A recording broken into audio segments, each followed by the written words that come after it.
12 dreams for the Red Queen under crown of stone. 8 voracious beasts born from 8 restless nights. 4 nails piercing the flesh of the sinner. 1 prayer for the summoned, called by this song. 'Tis perhaps the countdown to oblivion for the once proud city of London. 'Tis perchance her inhabitants' last dance alone to face death and pestilence. Confronted by the eerie and unknown, mortals became desperate for answers. A flock's flight makes for an omen, the falling of a star a dire presage. Turning to priests for interpretation when there was no reason to be found. When religion failed, men turned to science. I saw them build such vain cities, crafting machines made for endless war. New questions flourished as old answers withered. What is darkness but lurking sun? What is wall but enslaved stone? What is glass but tortured sand? What is song but a call to arms? What is hate but jilted love? What is life but death pending?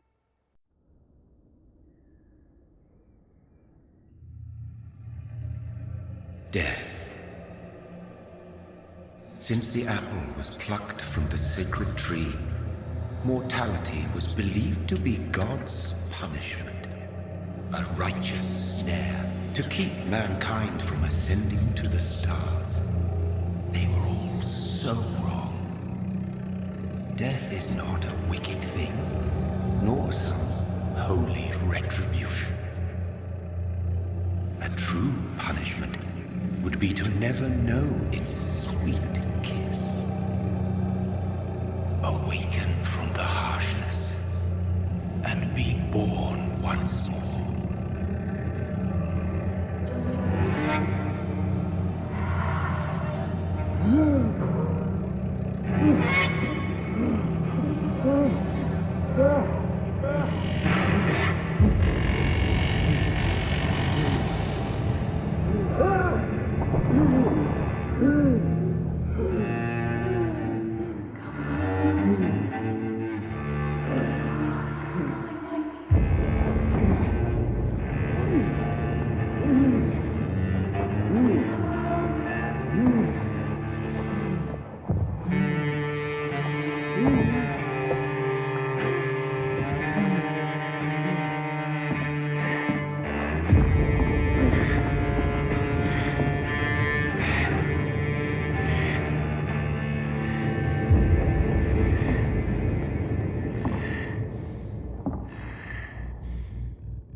Mary!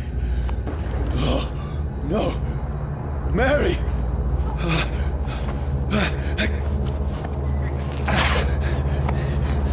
Hold on! Please, hold on! Oh, God.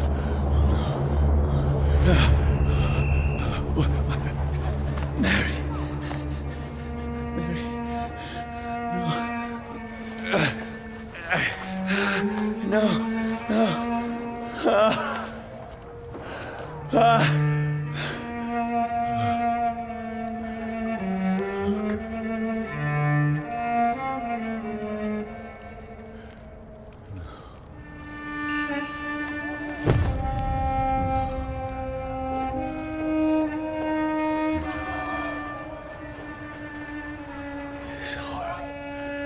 It's a nightmare.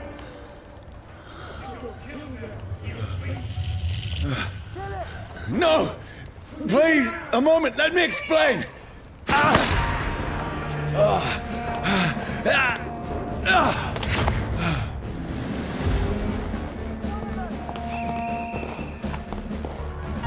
These patrols are after me. Watch yourselves! This one! No! No! Don't shoot! This is a nightmare. I need to get out of here.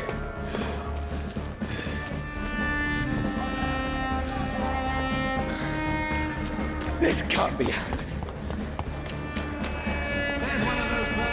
No! Please! Stop! I mean you no harm. What's going on? Oh, Mary. What have I done? What's all this about? Has it fled? Now, I can defend myself. Kill the thing! Who are you? Stay back! Sorry, but you left me no choice.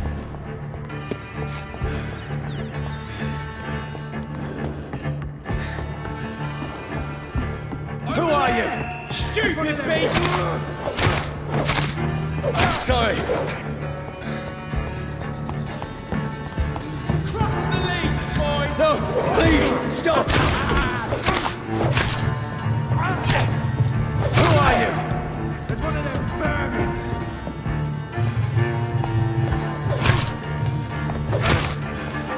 What do you want?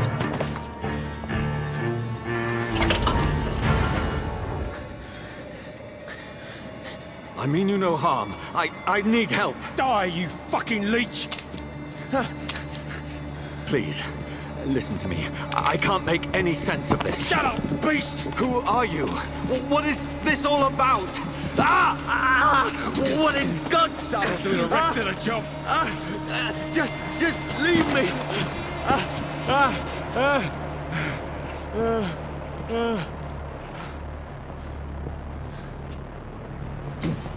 The sun. It feels like it's burning me to the bone. I need to find somewhere to hide. Over there! Right now! There's one of them vermin! Let me go!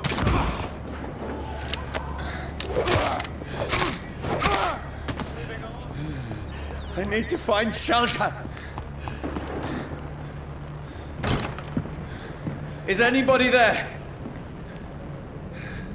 What is this place?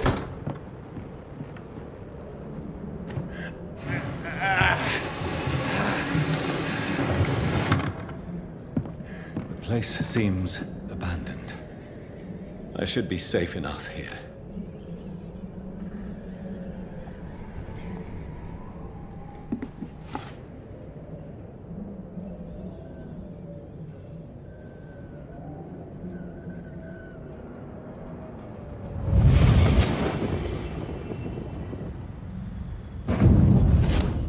Brother, what have you done? Mary! Mary! Mary, I'm sorry. Whoever did this to us, I will find them.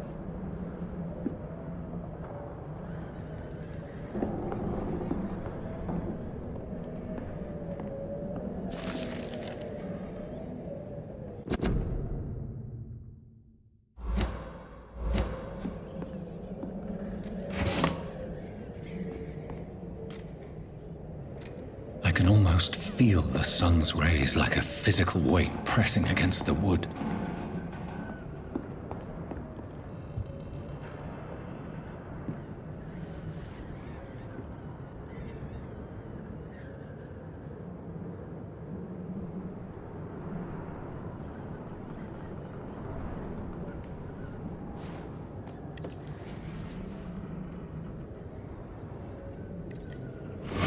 Wait. This one's dressed up fancy. Let's run through his pockets. Picking the dead's pockets? Are you serious? I've still a rent to pay. He's got no more responsibilities. What's this? Gold watch. Beautiful it is. We fancy it and share the takings. I suppose we are undertakers. Now, give him an Eve.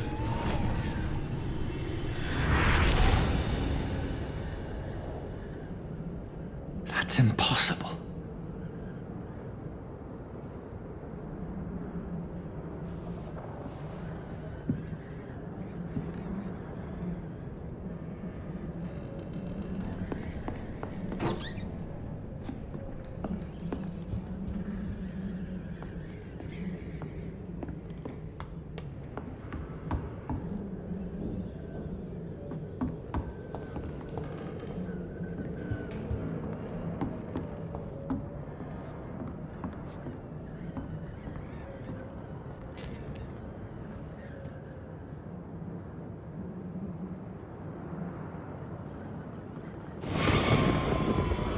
Dreams for the Red Queen that sleeps under crown of stone, that she might linger longer, her eyes as white as snow. Who goes there?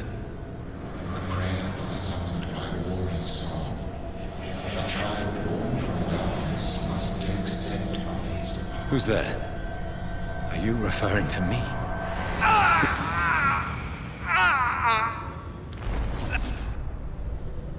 No! No! I still have so much to accomplish.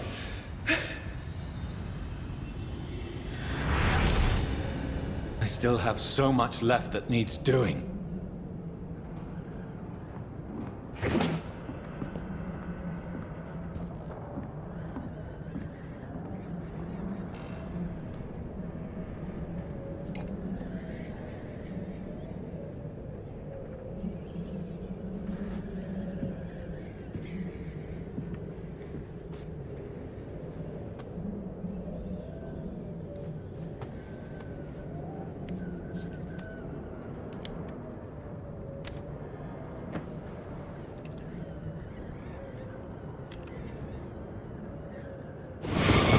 Johnny, this one's lost. We need to leave. And now! No! There's time. I can save him. That's the enemy coming! The orders are to evacuate the hospital! Done. He'll live. And now what? We fight. Killing is a hell of a lot easier than healing.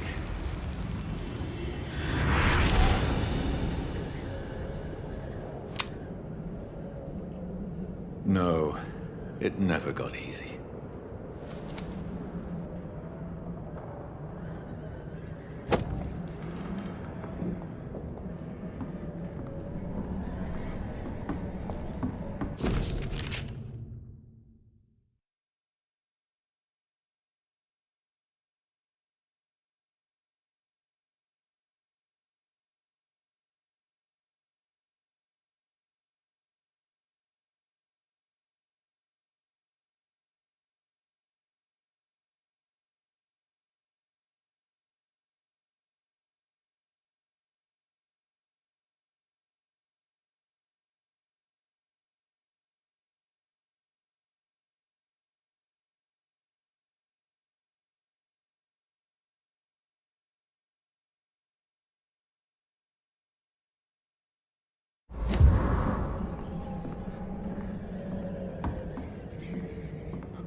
This makes no sense.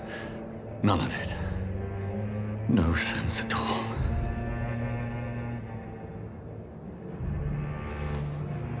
It's a nightmare. That's it.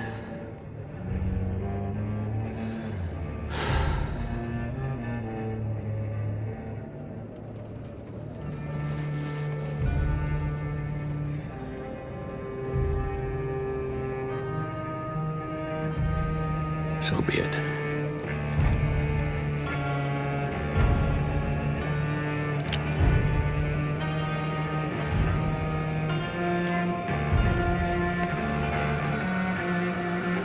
Rational thinking only.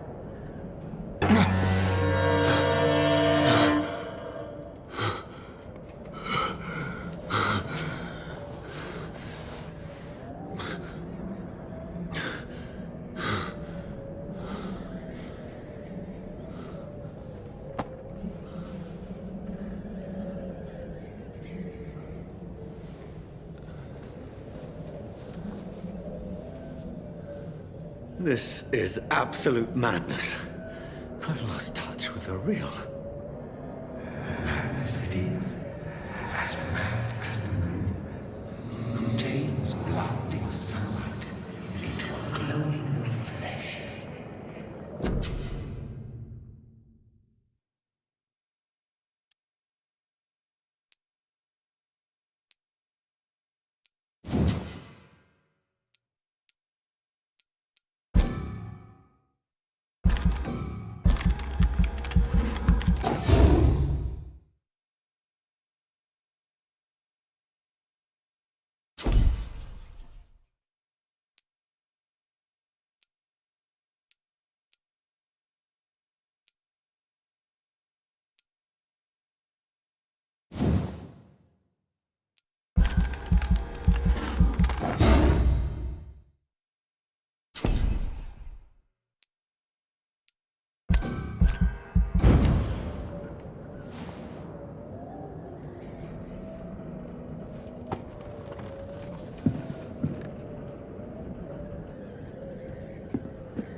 Voice in my head. If I'm not mad, then it must belong to the one who made me what I am. I must find him to understand what I have become. What is it? It's closed. These people want me dead. I need to leave now.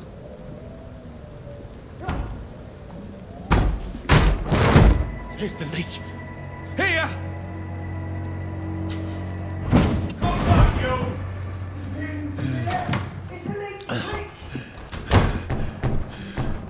My head's spinning. Oi! Come out, you coward! Clever fucking beasts!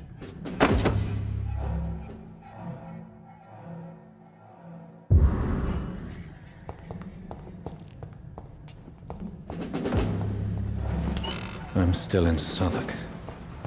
I must reach the West End. Go back home. I cannot enter.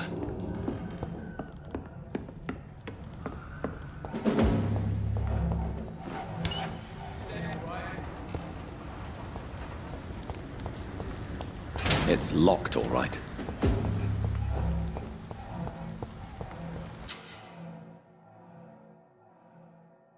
Die, vermin!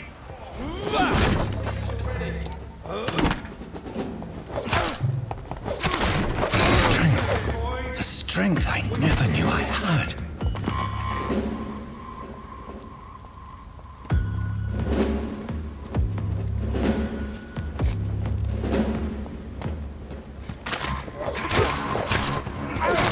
This shouldn't be possible. I sinew, every fiber of my being is afire. I feel like a child learning the limits of my body.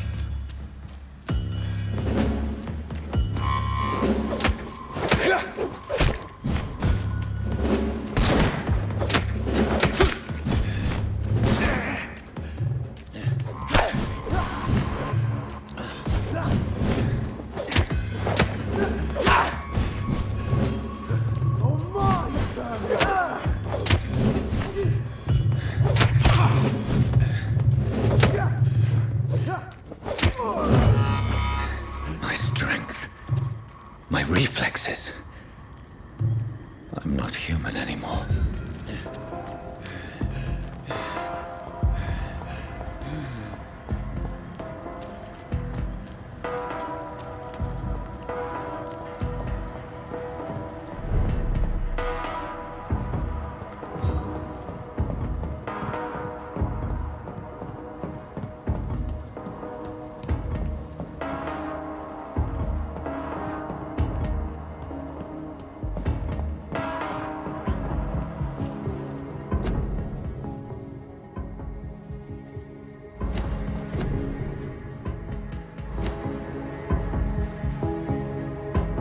My poor sister.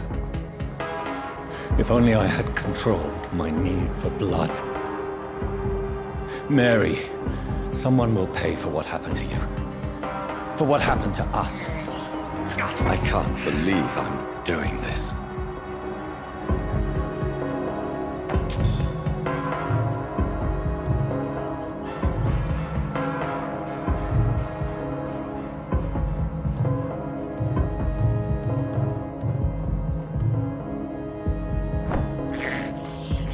I have this thirst for blood.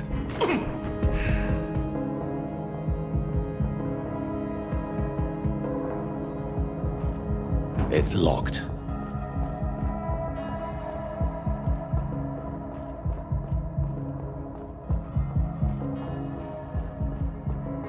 I cannot enter.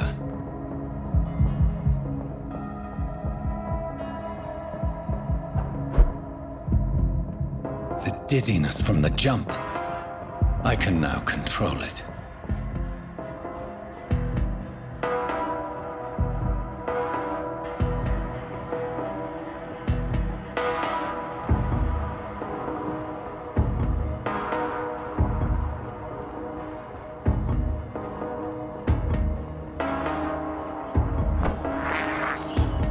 This is despicable. What will London have to say to me? I've so many questions unanswered.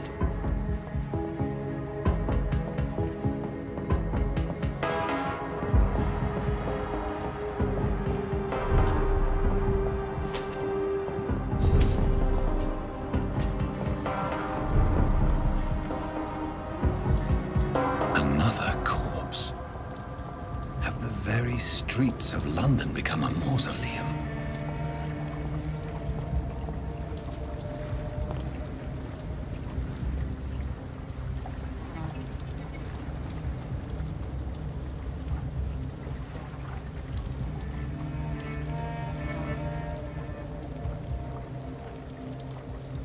The man has been drained of all blood, but I can still smell the scent of it. I follow the scent's trail. Perhaps it will lead me to my assailant.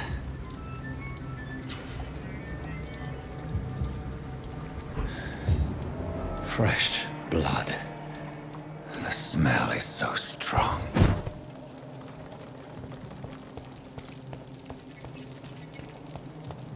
Where has everyone gone? According to the blood patterns, that's where the victim was attacked. So that must be the killer's trail.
At last, a little life. Welcome, sir, to the Turquoise Turtle. Good evening, sir. I wondered if I could ask for your help. Wow, you look like you need a drink. Yes. I apologize for my outfit. It's been a long night. Been there, seen that. Don't worry, things can only get worse.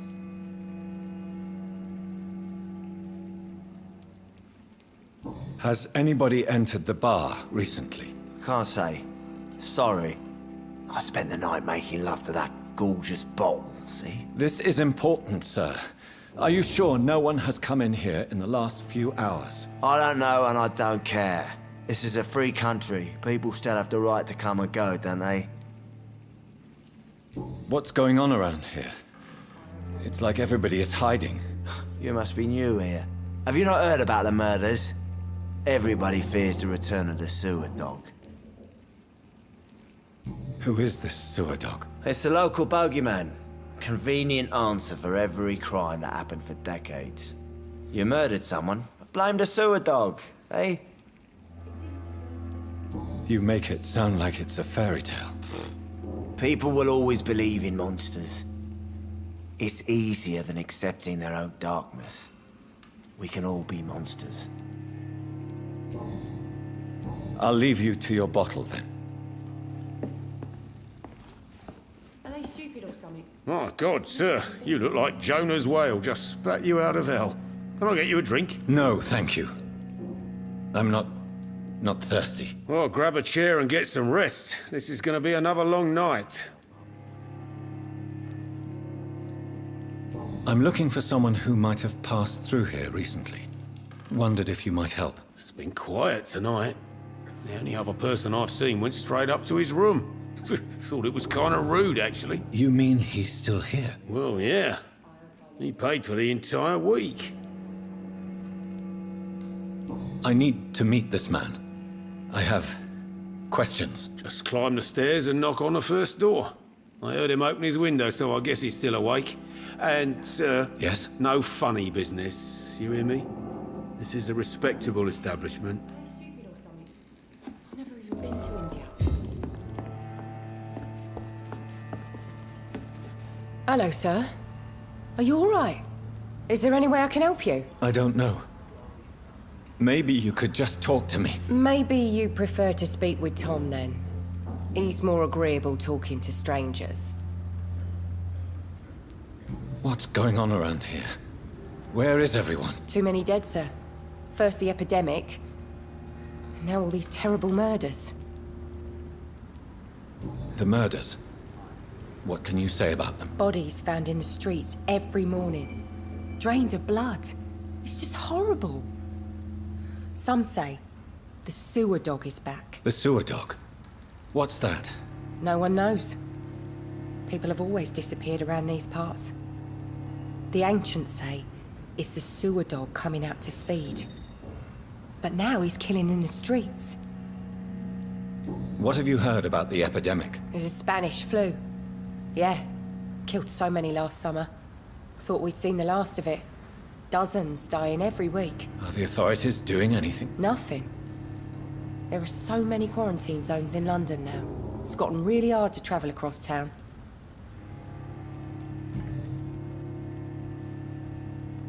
I'll leave then. Thank you.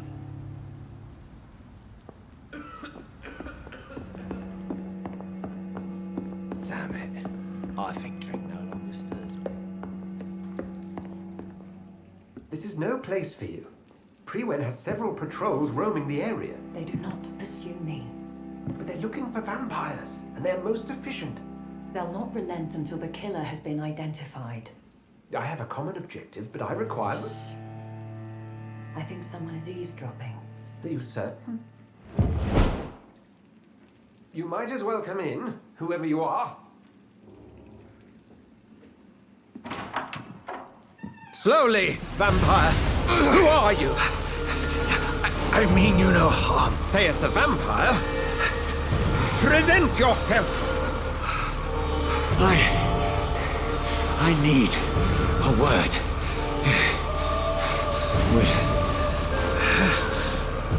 anyone.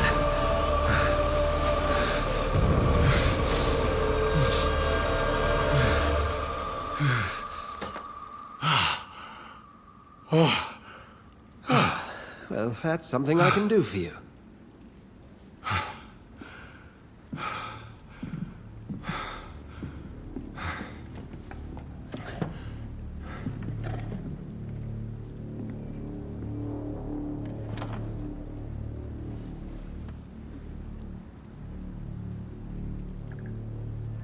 And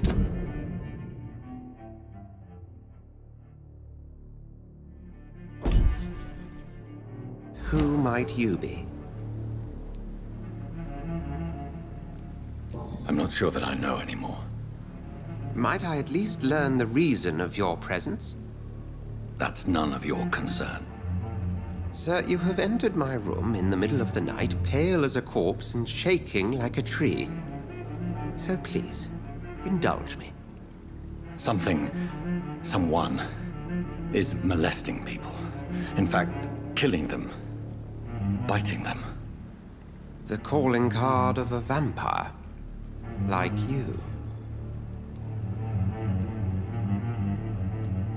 I've been hunted down in the streets and attacked. I'm a victim here, too. I believe you. Then if you are not a vampire, who or what are you? Dr. Edgar Swansea of the Brotherhood of St. Paul. I'm performing an independent investigation here in an attempt to understand precisely what is going on. Then help me find the culprit. I may. If you'll first tell me why you opened this door. I followed a trail. The scent of blood from a recent victim. It led me here. You thought I was your aggressor. That explains a great deal. We're both chasing the same shadow. Perhaps. This is all new to me. I'm not even certain what I'm looking for. You should let me handle this affair. You've no idea what you're up against. No. I will find the monster. He is mine. How will you do any better than I?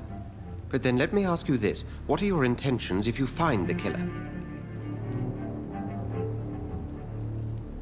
I will at last have the answers to my questions. Then I can only wish you good hunting. And pray we shall meet again.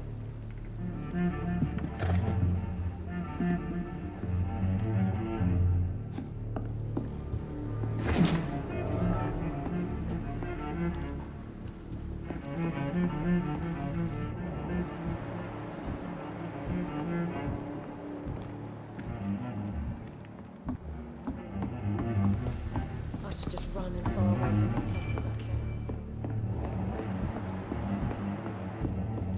It's locked.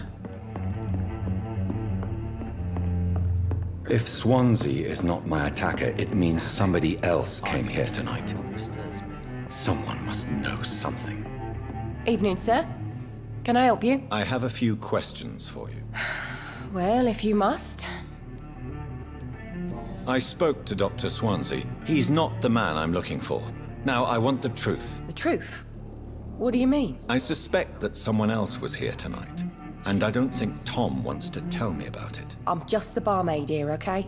If Tom says you're the only visitor we had, then you're the only visitor we had. I can feel your fear, madam.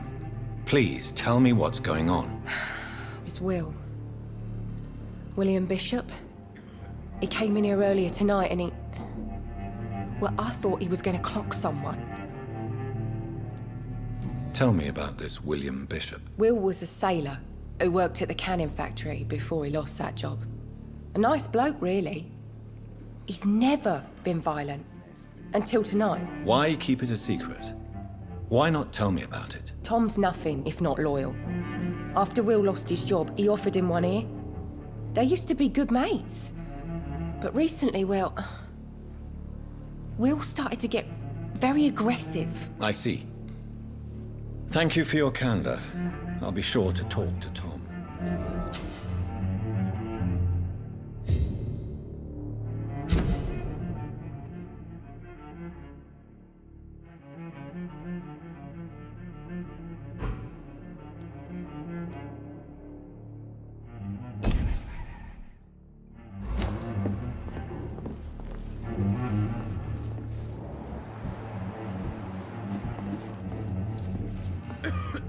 Welcome back. Did you find what you were after? I can't say I have. Are you sure no one else came into your bar before I arrived? Hey, I told you, you were the only other stranger I've had.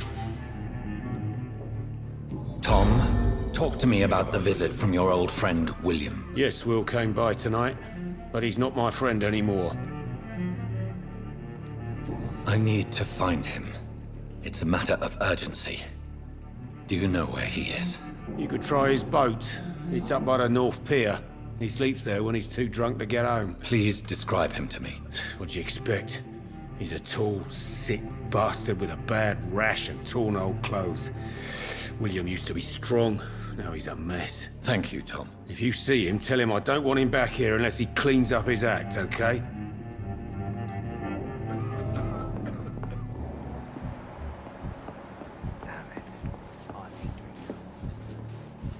You best talk to Tom.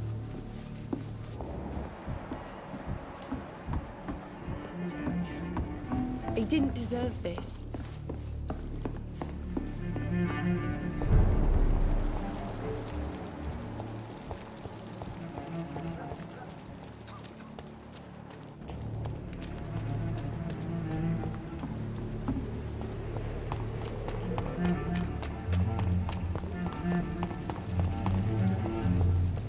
I will get to the bottom of this intrigue. What's been done to me, to this city.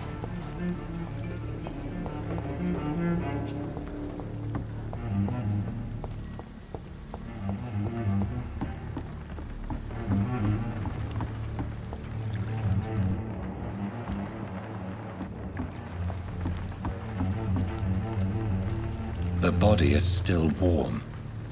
This man has just been drained of blood. What's this? Some sort of note. This man was armed.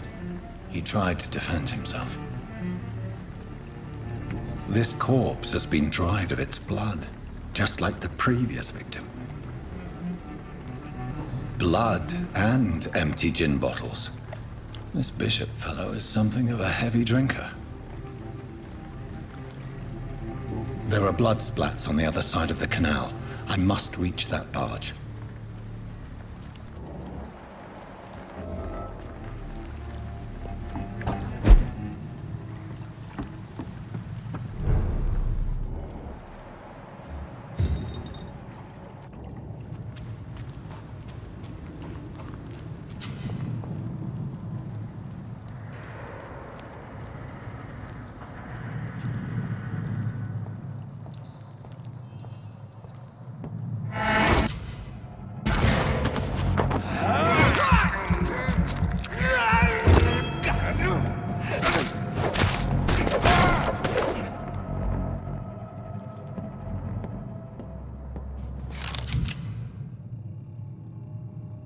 Ammunition crate.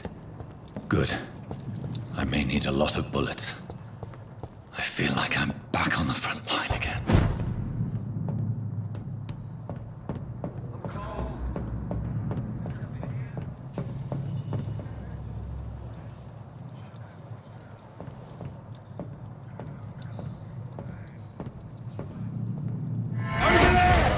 There's one.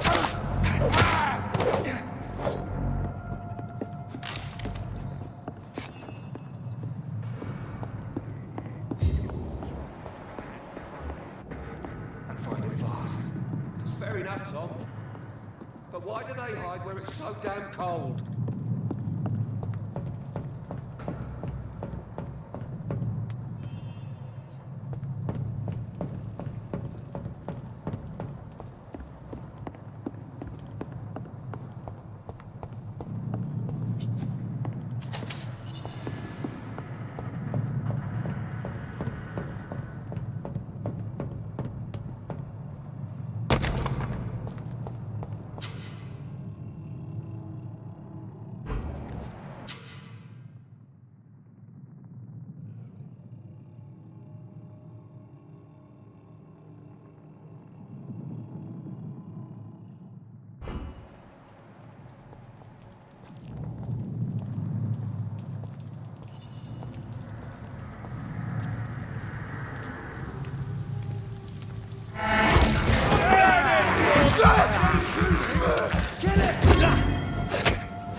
See them phantoms?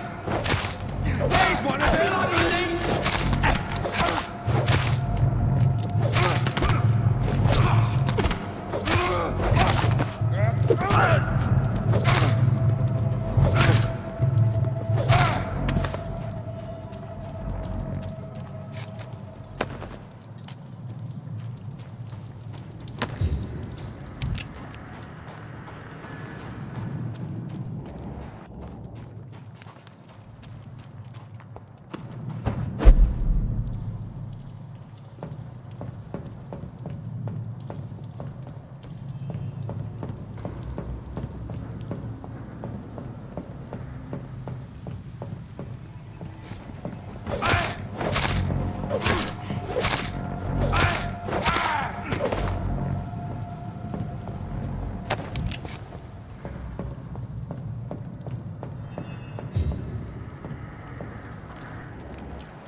Fresh blood. The whole building reeks of it. The scent is so strong it makes me dizzy. I'll not betray your trust. Is this first? See it. I need a drink. Thirsty, William. As one, we shall overcome this. We've done it before. This place reeks of bloodshed. I must have more. Oh, dear God, not again. This creature is bedeviled. I must put it down.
William was an honorable man.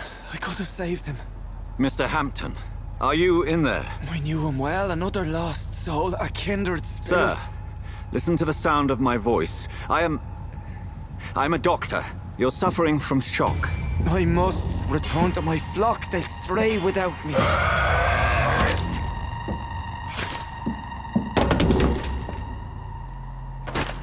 Remember, certain skulls are every bit as resistant as we are. Who are you? What do you mean by Skal? You truly are a newborn. I should have realized. Wait. You are the woman from the bar. Are you... like me? Can you help me? I believe, sir, I already have.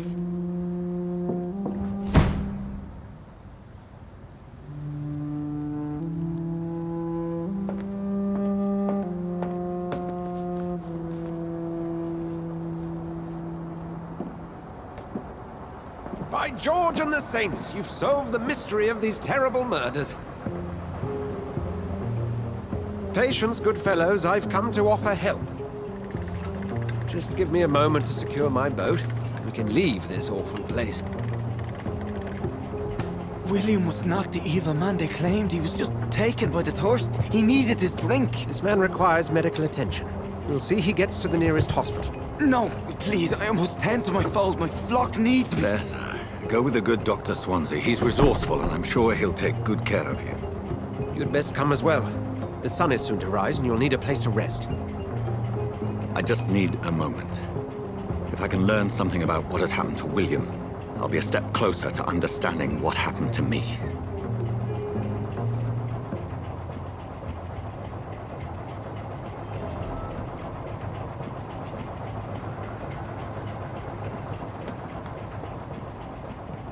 This poor creature can't be my maker.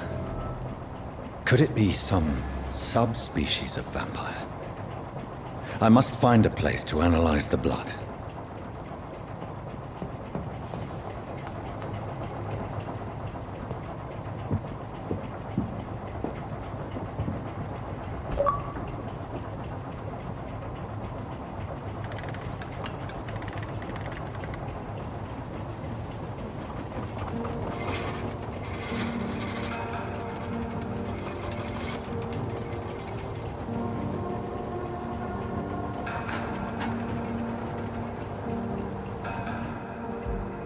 Where are we headed?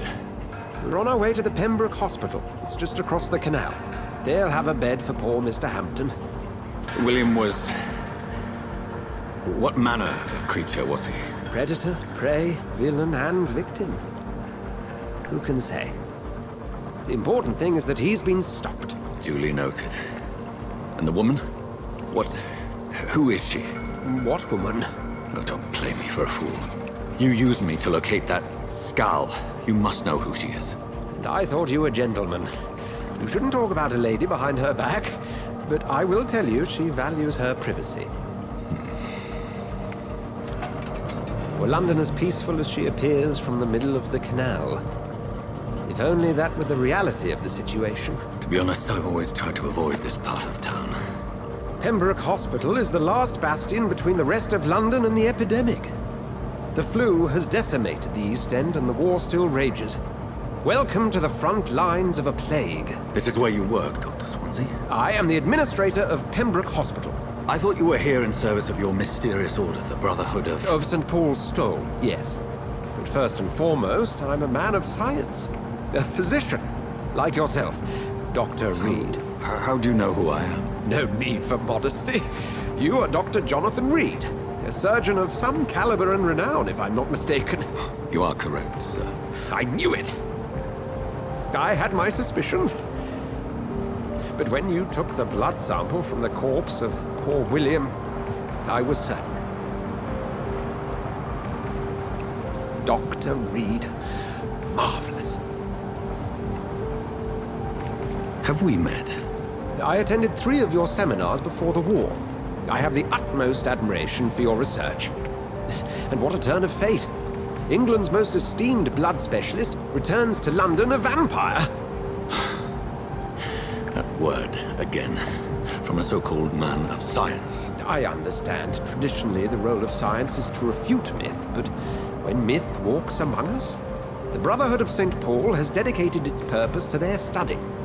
There's so much for you to learn. Of that, you are right. Well, then let me be blunt. Join my staff at Pembroke Hospital. As a physician.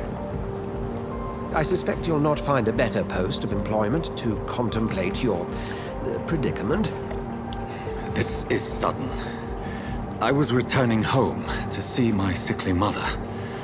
But alas, that was before contracting this affliction. Dr. Reed, take a moment to consider. The post would be for the night shift, providing a good explanation for your absence during daylight hours. You'll be adequately reimbursed and have a place to hide. I even had the forethought to bring some clean clothes. So, what do you say? It seems I have little choice, but yours is a generous offer, so I thank you. Brilliant! Oh, Jonathan, this is one for the book, and the beginning of a beautiful friendship.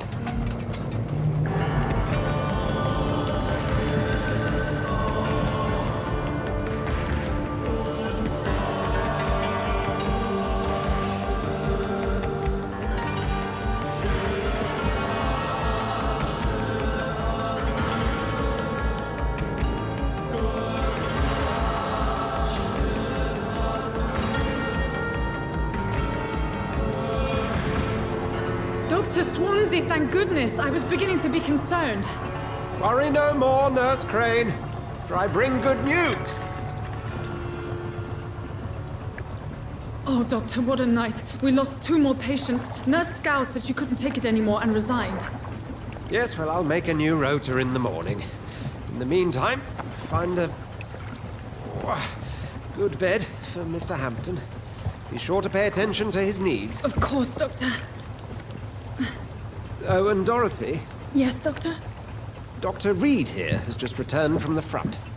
He served King and Country and will be joining us here at Pembroke. We're very lucky to have gained a surgeon of his talent, and one so experienced in blood transfusions. That is good news indeed, Doctor. Oh, yes.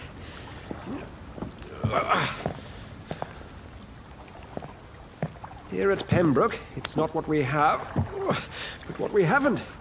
It's only thanks to Nurse Crane and the staff that our ship doesn't sink. If you have any questions, just ask her. Duly noted. Thank you. Your assistance is required, Dr. Swansea, immediately. Welcome aboard, Jonathan. We'll catch up after my rounds. Coming, Nurse Crane. I'm coming.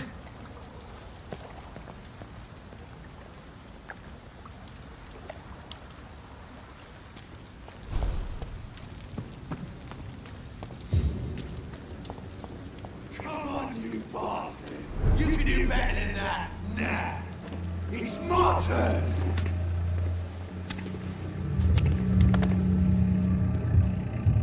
Rotten or pristine, each heart contains the seeds of life. Drink at this river, try it all.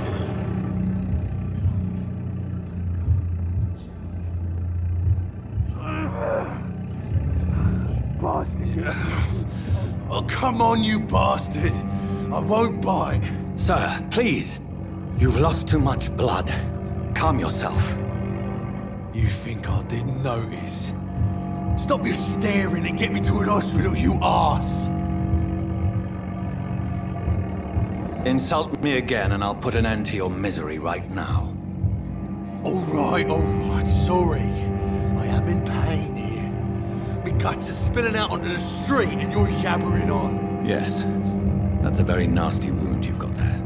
Take my word, I am a doctor. Dr. Jonathan Reed. Name's Clay Cox. I'd appreciate you helping me to a better place, Doc. Follow me, Mr. Cox. Let me assist you to that better place.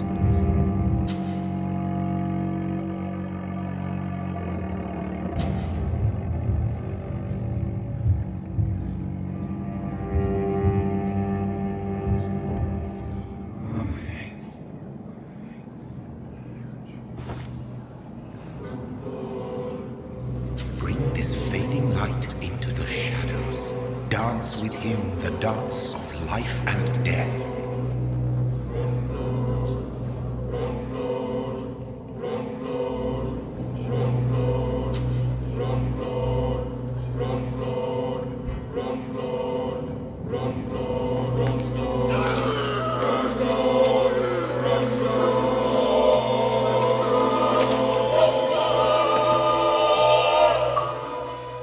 In the back, you bastard! Didn't have the guts to fight me. Fuck you. I'll kill you. I'll kill you.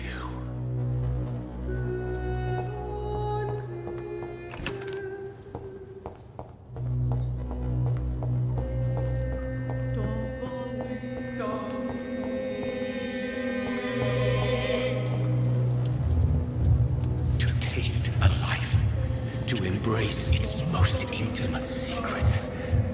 Such a burden, such a divine sin.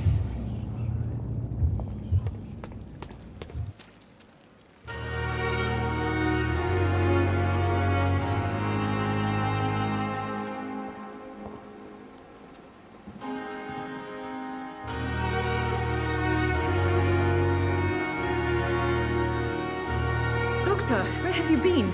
I've little time to play hide and seek with new staff members, no matter how illustrious they may be. I apologize, nurse.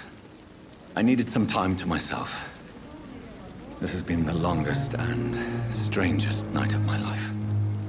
You delivered poor Mr. Hampton from a terrible fate. The means to that end should be of little concern, Doctor. Thank you, nurse.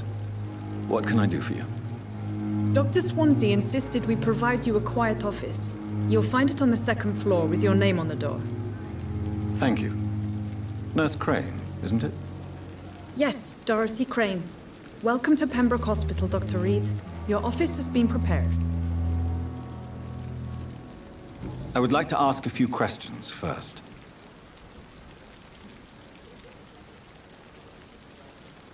Thank you, Nurse Crane.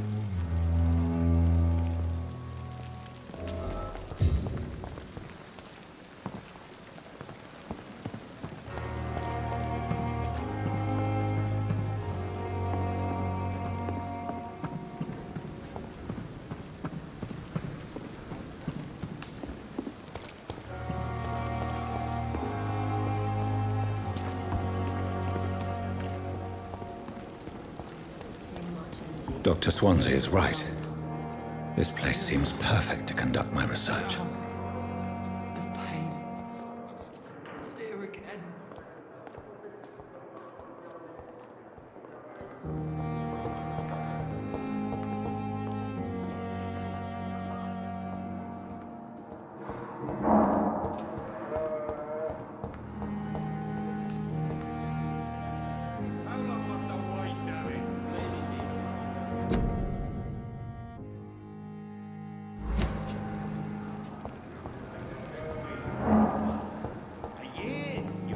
To disapprove of our methods, and you will kindly apologize when you're feeling better. Good evening, Doctor. I believe we're going to be working together. Dr. Reed. Dr. Swansea informed us of your arrival, but I could not dare to believe we'd have such good fortune. Such an honor, sir. Thank you. And you are? I am Thoreau Strickland, Dr. Thoreau Strickland. I'm a great admirer of your work, Dr. Reed.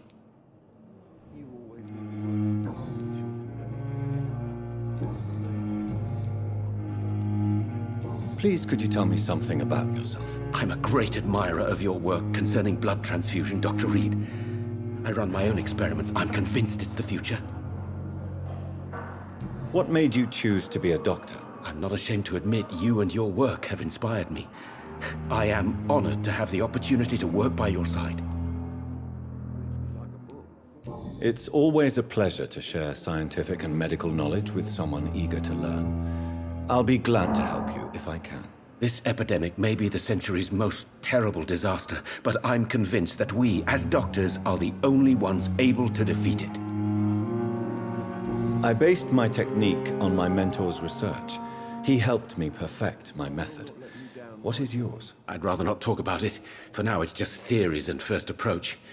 My process is purely experimental and unsuccessful. As long as you're cautious and methodical, you may remain empty-handed, but you won't fail. You're not the first one to warn me, but I am convinced knowledge is the main weapon against the ravages of this epidemic. What can you tell me about the Pembroke? Well, it has always been an honor to work with Dr. Swansea. But with your arrival, I can't think of a better opportunity to learn about blood transfusion. You seem quite optimistic. It's a rare and precious attitude in these difficult times. I'm convinced that this epidemic is a test of endurance and dedication for us men of science. Questions remain about our capacity to resolve the situation. True, true. Last summer, during the first wave of the epidemic, I used to joke with Milton about the extra work. We're not smiling now. Do you need help with anything in particular? Well, yes, maybe. I'm waiting for a batch of products I ordered for my personal research, yet my supplier seems to have vanished. Do you want me to play the errand boy for you? Oh no, Dr. Reed. But if you went personally to his shop, what with your reputation and all, he wouldn't dare to refuse the products I need. I see. Well, give me the address, for I may pass by if I have time.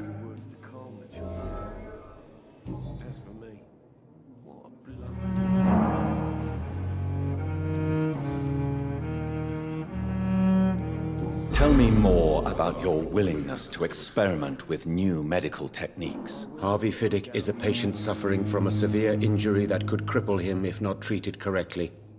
I'm convinced your blood transfusion technique could help him. What is it you really want? To save him, or to prove your point? Fair question. I want nothing but to save my patient, Dr. Reed. Especially since I know Mr. Fiddick's story. Tell me Mr. Fiddick's story. Our first diagnosis was compromised because Mr. Fiddick lied to us about the real origin of his injury. He first claimed it was an accident. But why would he hide such crucial information from us? Because he is a proud father, ashamed of putting his children at risk because of his own negligence. This personal involvement could also appear to be a lack of impartiality. You must know that a good surgeon must remain neutral. I agree. But that does not excuse Dr. Ackroyd's behavior, a man who did not even take time to converse with his patient. Do you think keeping his distance was a mistake? All I know is that I'm taking care of human beings with desires, hopes, and fears. Not some biological machine comprised of blood, bones, and flesh.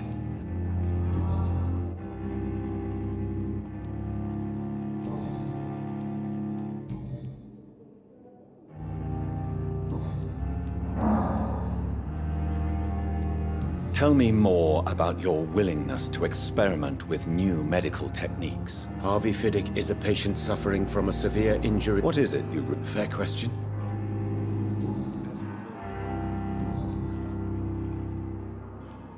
Goodbye, Dr. Strickland.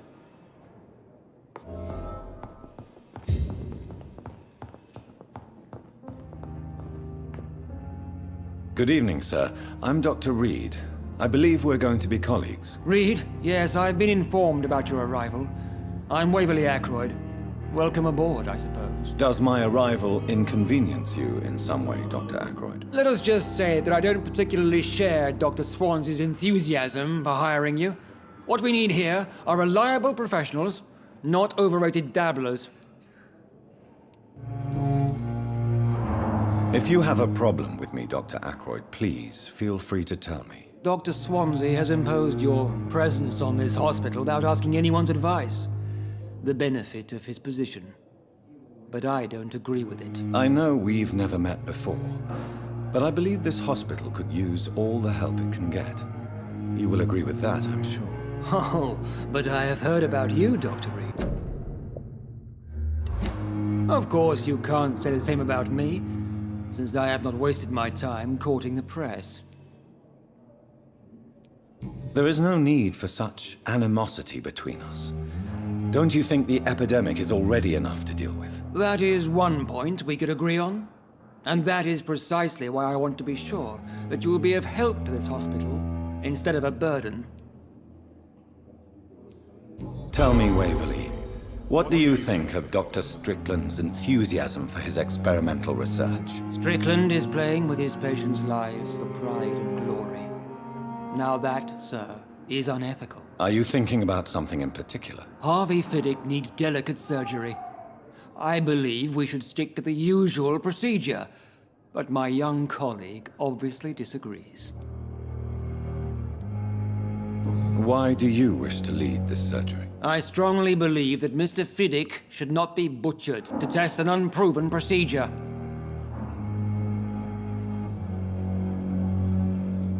If you are going to lead this surgery, I'm trusting you to assume the consequences of your actions, whatever the result. I'm not the kind of man who runs away from his responsibilities, Dr. Reed.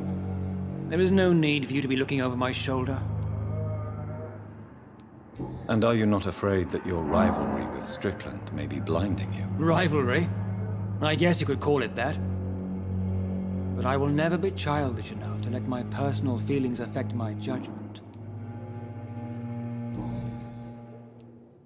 Since your tenure in this hospital is longer than mine, perhaps you can tell me more about this place. Let's just say I'm tired of the carelessness around me. I have always respected the skills of Dr. Swansea, but over time, his enthusiasm has become displaced. Carelessness? Exactly what are you talking about? We're here to save lives. The people who trust us are not volunteering for experimentation. They're here to be healed. I don't intend to run any radical experiments, Doctor.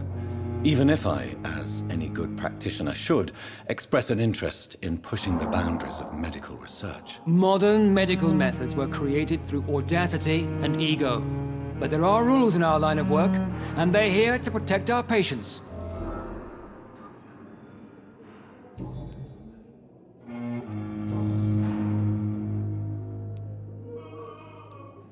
It seems you have bad memories of your military service. I refuse to see this industrial slaughter as scientific progress.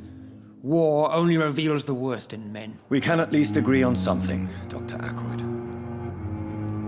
I don't know what you've heard about me, but I have already proved my value as a practitioner. I don't question your skills, Dr. Reed, but your motive. Is it money, fame, or are you truly dedicated? And what exactly is that supposed to mean? I served in the war just like you. But unlike you, I did not use the wounded to play the modern sorcerer. Be careful what you insinuate, Dr. Ackroyd. I only want you to admit you used those men to improve your theories. Knowledge has always been and will remain our main weapon, and it has always come at a price. And personal initiative. It is not a question of initiative, it is a question of integrity. These men and women have put their faith in us, Dr. Reed.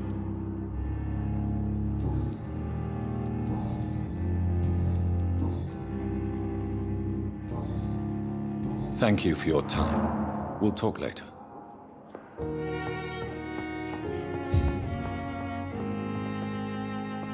What can I do for you, Doctor? What kind of man is Dr. Swansea? Well, you accepted the job from him. I thought you would have known about your employer. It's right to assume Dr. Swansea knows far more about me than I do about him. You'll get to know him soon enough, and better than me. The administrator has better things to do than mix with us. Apologies, I've only just met him the once. This is sudden. I've only just returned to England. Dr. Swansea is a brilliant surgeon and the most compassionate physician. If you could point me in the direction of my room again, nurse. Second floor of the hospital, left after the stairs. It's the last vacant office at the end of the corridor. And Mr. Hampton, the patient we brought in. How does he fare? I gave him a sedative to help him sleep. Poor thing was in quite a state of shock. Thank you, Nurse Crane. Never good. Good evening, sir. I'm Dr. Reed. May I help you? I don't know if a third opinion is needed. Your colleagues are already arguing about my condition. I see. Would you mind telling me more about your situation? I'm Harvey Fiddick. All I want is to get me bloody arm fixed properly.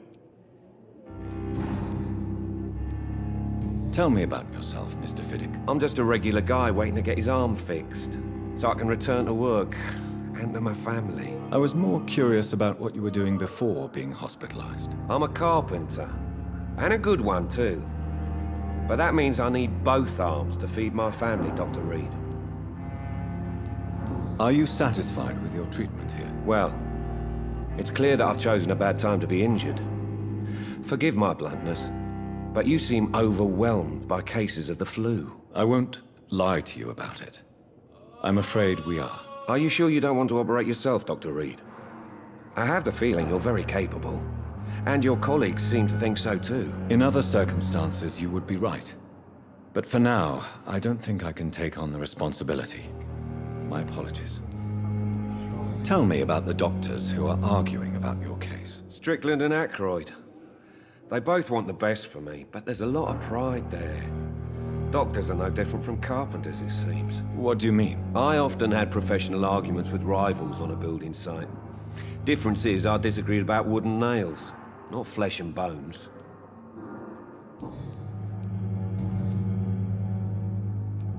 Tell me about your injury, Harvey. Why do you feel so guilty about it? My wife died because of me. And now I may lose everything because I've been careless enough to hurt myself. What an arsehole. How could your job be responsible for your wife's death? I was working a double. She went out to bring me a hot meal and got caught in a German bomb raid. You can't hold yourself responsible for your injury, Mr. Fiddick. Unless you tried to hurt yourself. Of course I didn't hurt myself. But I can't work until my arm is fixed. My children need to eat, Doctor. Tell me more about the death of your wife, Harvey. 1915. I was in the army. Building workshops for the Royal Flying Corps. Helen was happy I wasn't sent to the front. What happened? The Germans sent Zeppelins to bomb the construction site, but they missed their target. My wife was bringing my dinner when the bombs fell. I'm sorry for your loss. So many died during the bombings. I served in France and witnessed the carnage there. I would like to say that she didn't suffer. Truth is, I have no idea. I just know that I'm all that me kids have. Poor little bleeders. How are your children after losing their mother? They were smaller then. The only good thing about this is my Helen didn't bring them with her that night.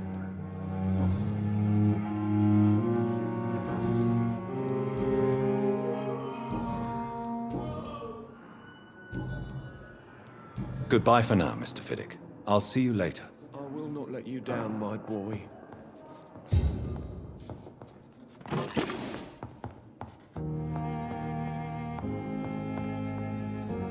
Good evening, Dr. Strickland. And good evening to you, Dr. Reed. Can I be of any help?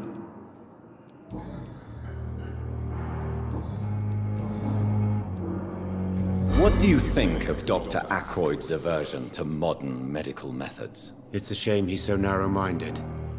Dr. Swansea taught me that science is about exploring uncharted territory. I'm convinced that's true. With the influenza and all that's going on, you should put your differences aside, don't you think? Why is it so difficult to work together? I believe that if Dr. Ackroyd had been the one to discover the transfusion process, he would be the first to recommend its use. So you believe it's just a question of jealousy and pride? Dr. Ackroyd is as proud as he is blinded by his obsolete concept of medical science.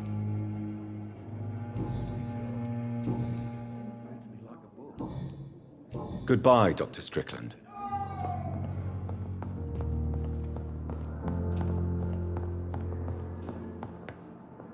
I'm quite busy right now, Dr. Reed.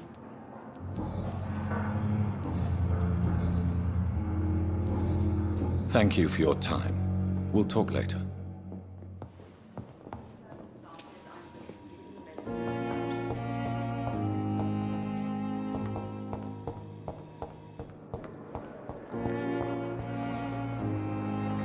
Good evening, nurse. Good evening, Doctor. I don't think we've been introduced yet. My name is Pippa Hawkins. And I'm Dr. Jonathan Reed.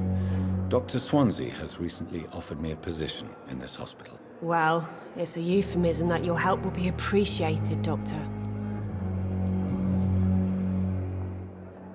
How would you describe the situation at the Pembroke Hospital? It's serious. The flu is wreaking havoc amongst the staff and patients. We are running out of everything. Nurse Hawkins, the Spanish flu won't last forever. Even the Black Plague didn't kill everyone. I wish I could believe you. But what if this epidemic was worse? What if in the end, nobody was spared? You must get a hold of yourself, Nurse. Sorry, I'm exhausted. No one has any idea when this epidemic will be over.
How long have you been a nurse? Well, long enough to see that the epidemic is winning.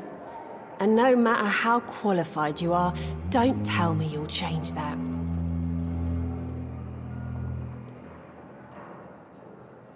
You're right. When dealing with such a terrible disease, one must remain humble. But that doesn't mean we shouldn't try our best. Sorry, Doctor. I don't want to sound bitter, but I'm just too tired to give a pep talk like Nurse Brannigan. How is the Pembroke staff coping with the epidemic? Well, not well. Milton, the ambulance driver, is even more grumpy than usual, especially concerning doctors. Why does Milton dislike doctors? I don't know. Just ask him. But be warned, Milton is not the chatty type. Why is Milton grumpy on a daily basis? Is it just an act? Milton's not the kind of man who's bothered about a bad reputation, whether he deserved it or not.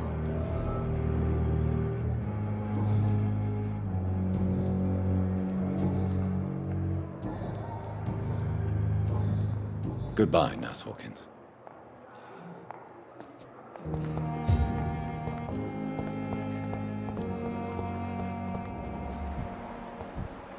I wonder what your last thoughts would be, sir. Good evening, miss. I'm Dr. Reed, the new surgeon at the Pembroke Hospital. And who are you? Your name has no meaning to me, mortal. You're nothing but dust blown by the winds of eternity. I beg your pardon? What are you begging for, mortal? My clemency? Well, tonight maybe I'm inclined to mercy. You'll never forget the night you met Thelma Howcroft. You keep calling me mortal. Why is that? And if I'm mortal, what are you? Well, Dr. Reed, if you must know, I'm a vampire. And why do you believe you're a vampire? I don't need to believe anything. It is what I am. It is what I feel within this hollow shell of flesh. Please, describe to me how you feel.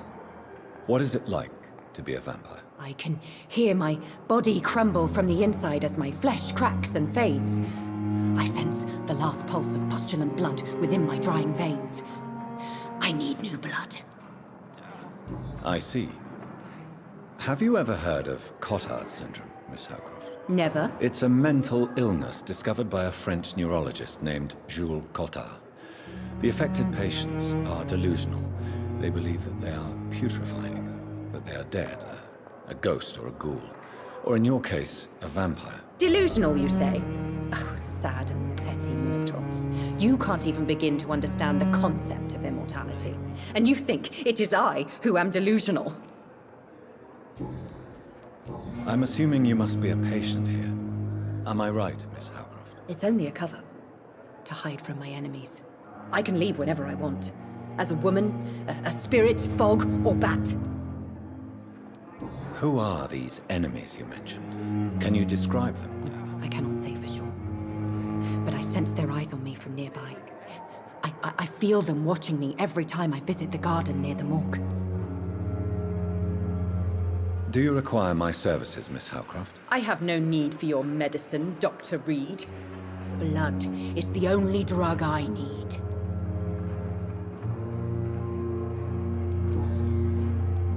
Who are you really, Miss Howcroft? I mean, apart from being a vampire. Is that not enough for you, puny mortal? What do you require? Proof of my powers? I'm curious to know who you were before becoming a vampire. It was such a long time ago, I don't remember. Centuries of unholy life can have strange effects on one's minds, you see?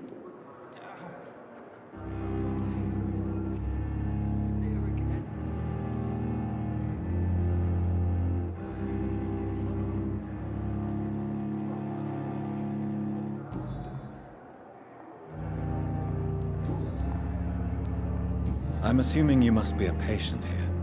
Am I right, Miss Howcroft? It's only a cover. To hide from my... The staff here are not your enemy. They're here to help you, to care for you. I'm not speaking of the doctors in white. I'm speaking of the men and women who hunt me. For I am a vampire. I see. Don't worry. These people will not find you here. I'll personally make sure they leave you alone. Thank you, mortal, but do not interfere with them, for you are no match for those that hunt me.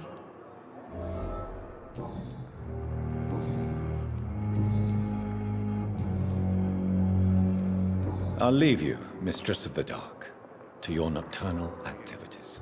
Time has lost its effect on me, but the suffering continues. Good evening, sir. Can I help you? Unless you're here to fix my face. No. I don't think you can help me. I'm Dr. Reed. I've recently taken the position of head surgeon here.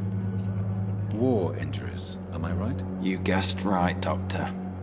German shell took my pretty little mug right off. But they still call me Thomas Elwood. How is your stay with us, Mr. Elwood? Oh, it's bliss. I just escaped death in the trenches to be surrounded again by the moans of the dying. Can I ask you precisely why you're a patient here? It's the pain, sir. The drugs don't work. It just hurts under the scars, if you get my drift. Who is treating you?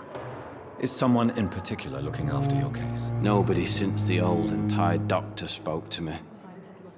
Started to think I was forgotten about. Wouldn't blame you. You don't seem worried by that. My face hurts so much more when I smile or cry. I've learned it's easier not to speak. But be assured I'm smiling inside. Can I do anything for your pain? Nurses gave me a bunch of pills. No effect. Told you. It's like the flames are under my skin, burning away. Soldier, do you need assistance? I'm fine. Just do something for this pain, will you? That's all I'm asking. How is your stay with me? Oh, it's bliss. Can I ask? It's the pain. How close are you to Miss Horcroft? Are you aware that she thinks she is a vampire? To wait for her next nibble is the best reason to stay here. Every time she approaches my bed, she treats me like something tasty. A normal person. Aren't you afraid? She may hurt you if the game goes too far. She's quite harmless, I can assure you. Her head's broken inside is all. While I'm busted on the outside. But she's still beautiful. Living proof that there's hope for me. So do you let her bite you? You know that's not sanitary. And why not? She's only supping a few drops of me blood. And the pain, it's real for once. She could decide to bite less willing patients. Then it's another good reason for me to stay here, Doctor. You do realize she's mentally disturbed. It's called the Cotard syndrome. She truly believes she's a vampire. In her madness, she never refers to my scars. And frankly, if I could, I'd join her world. It seems much more fun than the real one. Where were you stationed, sir? Did you serve for long? I really don't want to talk about all this shit. No offense. I was pushing too much. I served in France myself. I just wanted to know what happened to you. You were an officer, weren't you? Then I doubt we fought the same war, sir. No offense.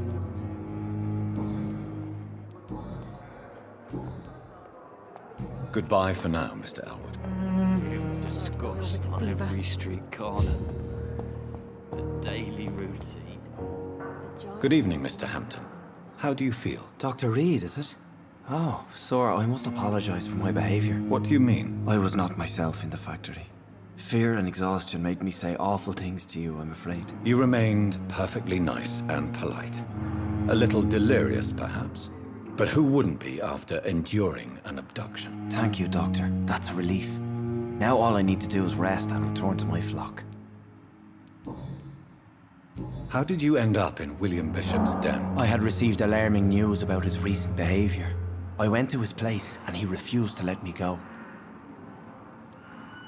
Why did he abduct you? William was an alcoholic. His addiction suddenly changed to blood. I don't know why. Just like a patient I met here. This Miss Hawcroft. You dared to enter this awful place alone. You're a hero, Mr. Hampton. Or a fool. I'm just a man trying to help his friends, Dr. Reed. William Bishop was a conflicted soul, searching for light. Do you know Tom Watts, the bartender from the Turtle? I met him before I found you in the canning factory. Tom? Yes, of course. Always the helping hand, good old Tom. Without men like him, corruption and despair would have wiped out the East End long ago. Who should I avoid in this part of town, then? Any particularly evil figures? Not really. Most men and women are just doing their best. And it's not my habit to speak ill of people I know, Doctor. People are still in despair. How could it be otherwise? The authorities have left us all to rot in this contagious nightmare. No drugs, no advice, nothing. It's a damn shame. What is the general situation in the East End docks? The situation has always been tough, with a lot of tensions between the gangs and the dockers' trade union. The wet boot boys are very nervous since they lost their leader. Who leads the gang now? Since Clay Cox went missing, it's his wife Edwina who runs the show, with the assistance of her minion, Booth Digby. Has the gang been threatening you? Ah, no. I've had this nickname for so long, you know, the sad saint of the East End. No one dares to bug a saint, not even criminals. What do you do for a living, Mr. Hampton? I can't help but notice the cross around your neck. I manage a night asylum for the poor and homeless of the docks, and I try to guide the lost and hesitant on the right path to our Lord. Are you a priest, Mr. Hampton? A deacon, maybe? Not at all, Doctor. I'm just a man of faith willing to preach the good word. Why didn't you use your cross against William Bishop? To repel him somehow? That's a very strange question, Doctor. A cross is no magical token, if that's what you were trying to say. Not mine, anyway. Have you made friends since you arrived? Not really, but I recognize Miss Harriet Jones. I knew her when she lived by the docks. That poor woman had such a miserable life. You never came to see her here at Pembroke? Receiving visits when sick can be an important part of the healing process, you know. We're not just bodies. You're preaching to the converted now, Doctor. To be truly honest, I thought she was dead. She left the docks many months ago. How do you feel, Mr. Hampton? Medically speaking, I mean. I feel exhausted. Beyond exhaustion, actually. William drank so much of my blood in his madness. I feel empty. You're in good hands here. Dr. Swansea is well versed in blood transfusion, and I'm sure he'll take the best care of you. Thank you, sir. I believe all I need is rest. And then I can go back to the people who need me.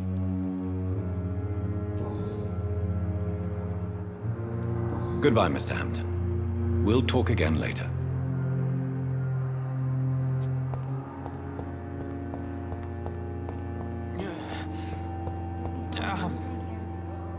Good evening, Nurse Hawkins. Good evening, Dr. Reed.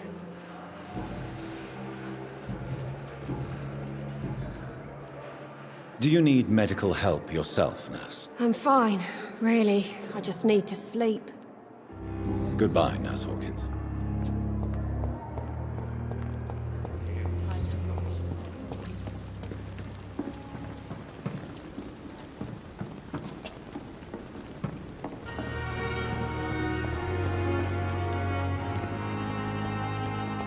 Perhaps I should have considered the offer. Good evening, sir. I'm Dr. Jonathan Reed. I'm new here. I've already heard about you, Dr. Reed. I'm Milton Hooks, the ambulance driver for this shithole of a hospital. That's quite a blunt introduction, Mr. Hooks. You can call me Milton. I like to speak my mind, Dr. Reed. Perk of the job. Don't judge me, and I won't judge you. I'm not sure I understand what you're talking about.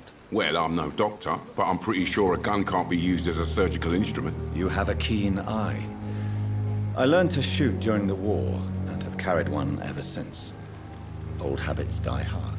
No need to explain, Dr. Reed. And if you ever need a better gun, remember, I may have something for you. I'd like to see your goods. Wise choice, Dr. Reed. A reliable gun is what everybody needs these days.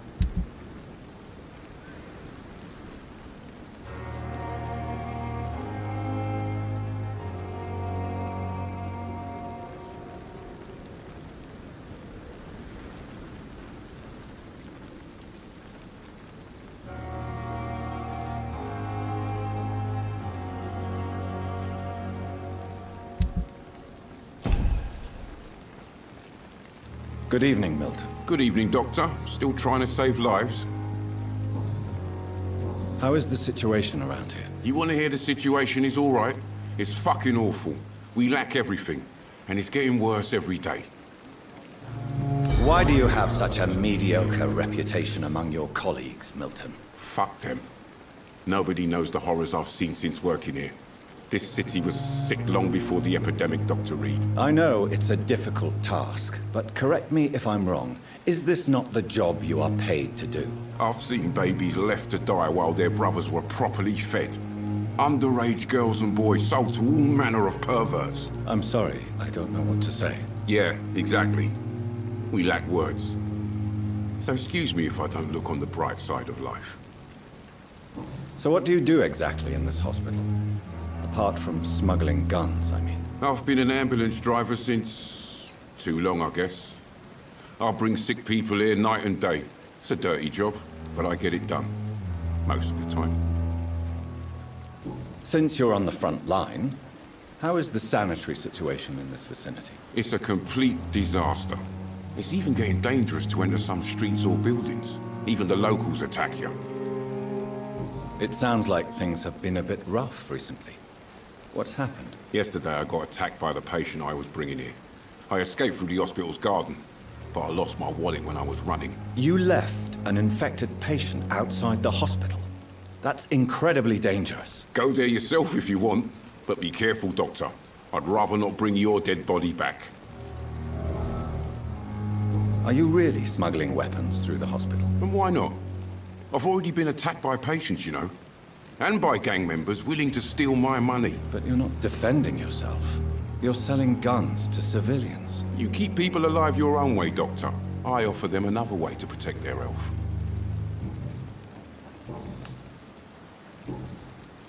Do you need any medical help, Milton? I'm fine, Doc. Physically, at least. But I would give everything to be in a better place right now. Goodbye, Milton.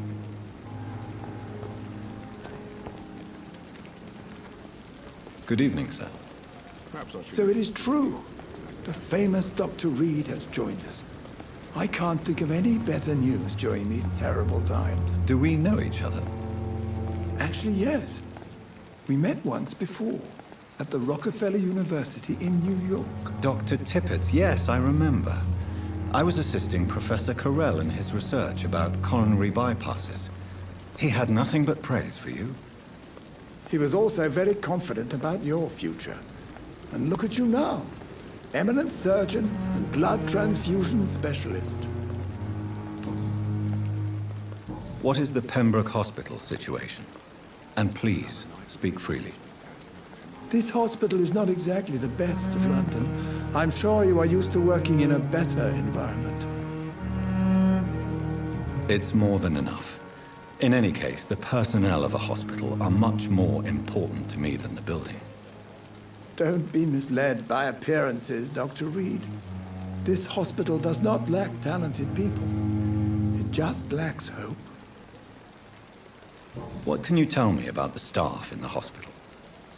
Some are really good, and others are not so good.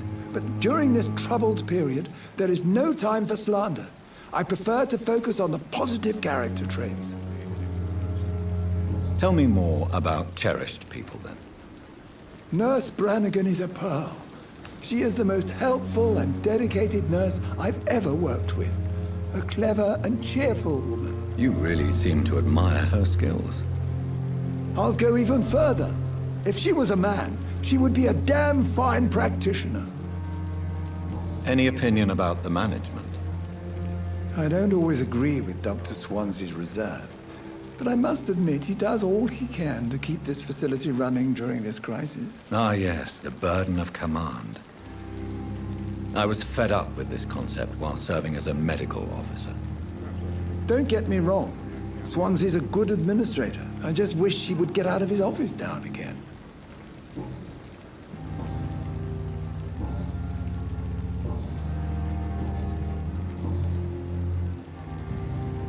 What is the This hot... It's more... Don't be...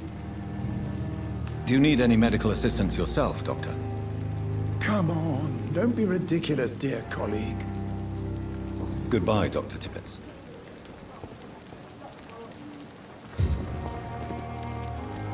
Another night with the glorious battalion of Kent.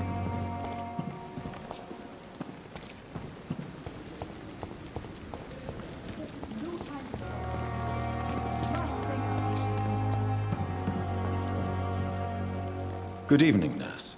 I'm Dr. Jonathan Reed, the new surgeon here at the Pembroke. Dr. Swansea has already told us about you, sir. I'm Nurse Gwyneth Brannigan. Welcome to the Pembroke Hospital. Did he really?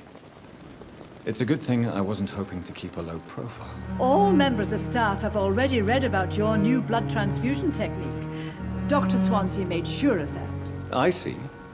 Well, I'm a little surprised, but I suppose I'll just have to deal with this unexpected notoriety. You must know, blood transfusions are Dr. Swansea's primary subject of research.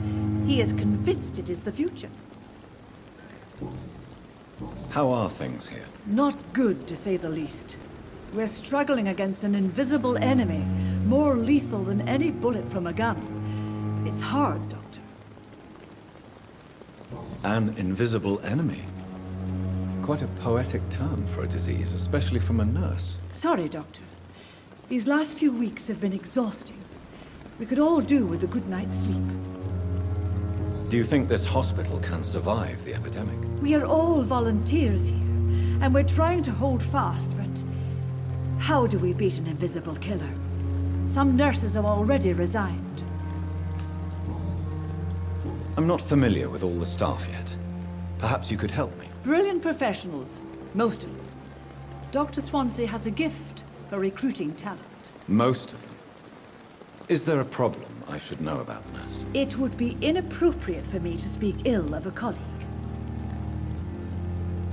Is there anyone that stands out? Well, I have never met someone as dedicated as Dr. Tippett. He should be a standard for us all here. If only he were younger. Why should his age be a problem? I guess it's fair to say he's always pushing himself to the limits. He just doesn't know when to stop and get some rest. Nurse Brannigan, if you do know something, please tell me. Anything you say will be held in confidence. No. I may disagree with some conduct, but in the end, everybody is doing their best. Why does Dr. Tippett claim you're the main reason he keeps working, despite his fatigue? If it wasn't for him, I probably would have left the Pembroke years ago. Dr. Tippett does not think of you as just a nurse anymore, does he? If you're suggesting he's not taking my gender into consideration when it comes to medical practice and knowledge, I really hope he doesn't.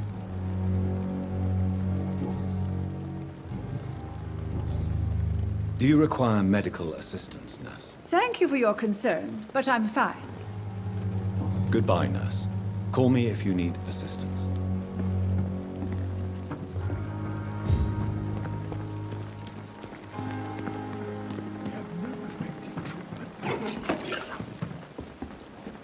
Good evening, Dr. Tippett. Dr. Reed, any good news to share?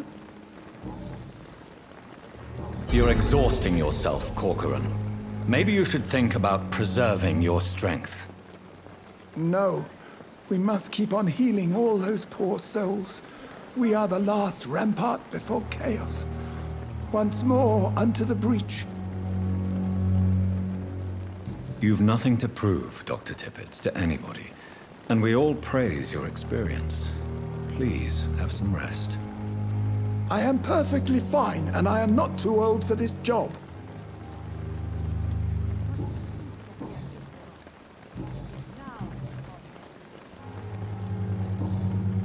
Do you need any medical assistance? Come on.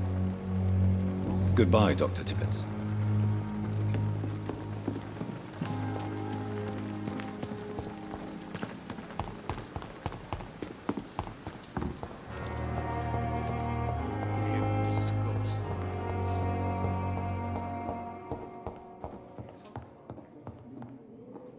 I'm quite busy right now, Dr. Reed.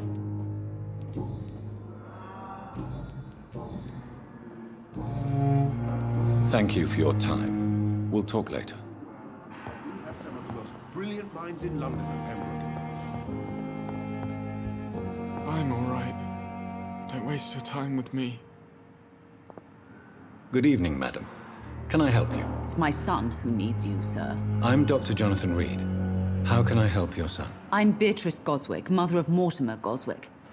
Could you check on him, please, Dr. Reed? I've heard much of your talents as a physician. Do you require medical attention as well, Mrs. Goswick? I have other concerns right now, Doctor. But I'm fine, thank you. What can you tell me about yourself, Mrs. Goswick? Not much to say. Just take care of my Mortimer and I'll cover all the expenses. That's all that matters. Are you really that rich? Most of the patients here are of a more humble origin, if I may say so. Yes, thanks to my husband. May he rest in peace. I can cover any needed medical expenses. May I ask if you have an occupation, Mrs. Goswick? I'm a teacher by profession.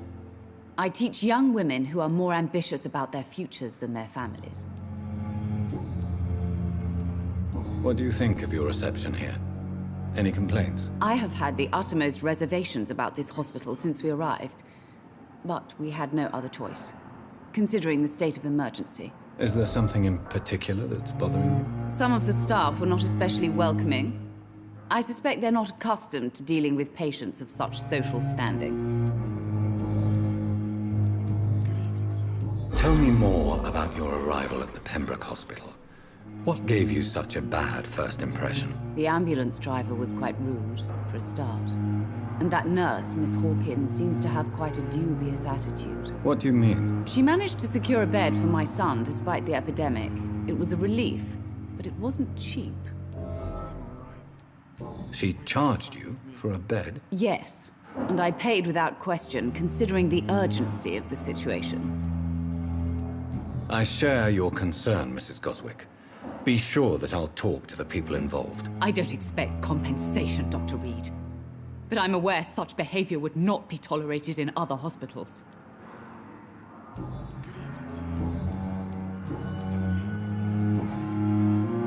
Goodbye, Mrs. Goswick. This hospital seems Good to evening. I'm Dr. Reed. Can I help at all? No. Really? Why are you here, then? I don't want to talk. My throat hurts too much. I suppose that this pain is the reason you're here. Is someone taking care of you? Yes. And no. Could you at least tell me your name, sir? Mortimer. Mortimer Goswick. Why did your mother have you hospitalized here?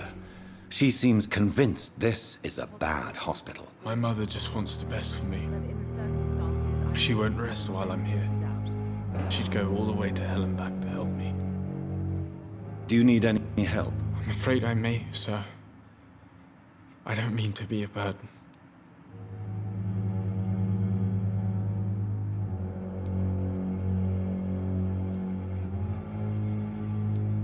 I will see you later. How painful is your throat, Mr. Goswick? So painful I'd rather not talk at all, Doctor. I'm sure you realize a doctor and his patient have to communicate, sir. Would it help if I gave you some paper and a pen? Not really. I see. Then maybe it's not just your throat that hurts, Mr. Goswick. Perhaps your sore throat is just the consequence of something more hurtful. Yes, maybe. But I don't want to talk or even write about it now. How So painful. I'll let you get some rest, then. Good evening, sir. I will not let you down, Good evening, Mr. Goswick. How are you? I'm okay. Tell me about yourself, Mr. Goswick. I don't want to talk, Doctor.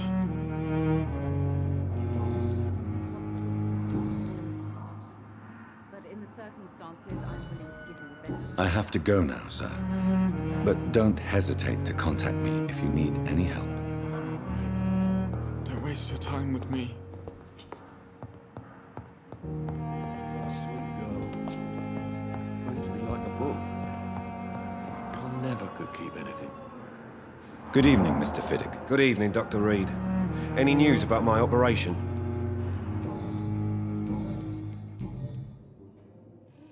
Is there anything else that's bothering you?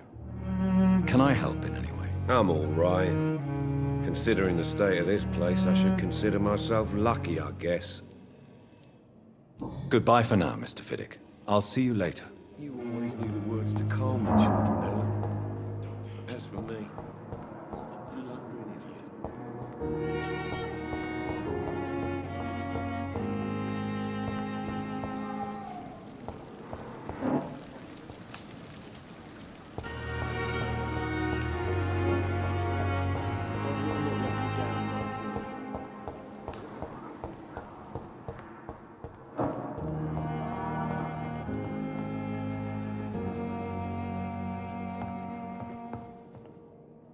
Good evening, Dr. Strickland. And good evening to you, Dr. Reed.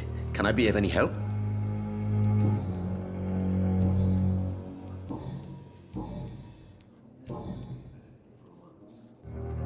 Do you need my medical attention, dear colleague? You don't have to worry about me, Dr. Reed. I am here to assist you, not to be a burden. Goodbye, Dr. Strickland. What can I do for you, Doctor?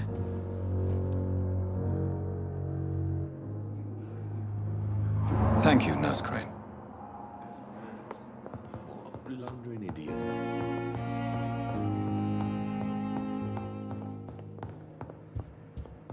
I'm alright.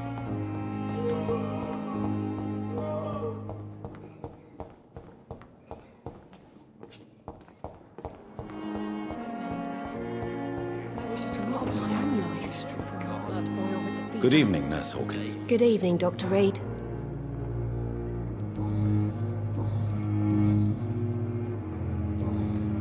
Do you need medical help yourself, Nurse? I'm fine, really. I just need to sleep. Goodbye, Nurse Hawkins.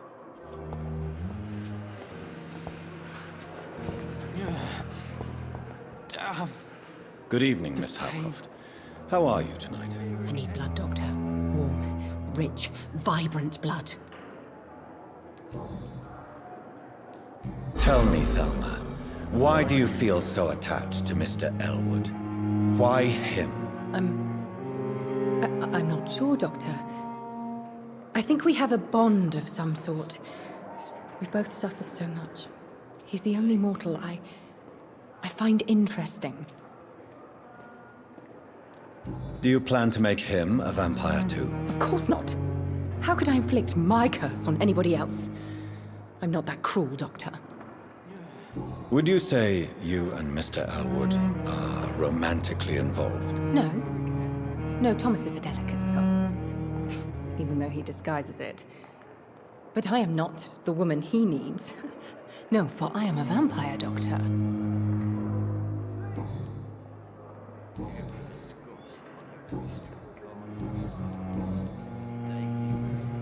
Do you require my services, Miss Howcroft? I have no need for your medicine.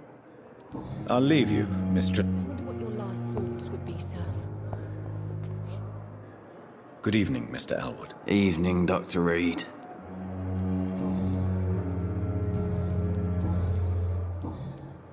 Goodbye for now. Fear and disgust on every street corner. Hello again, Dr. Reed. Goodbye, Mr. Hampton.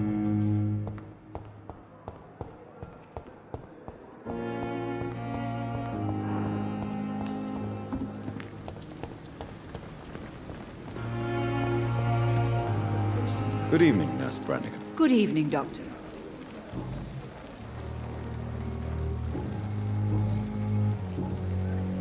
Goodbye.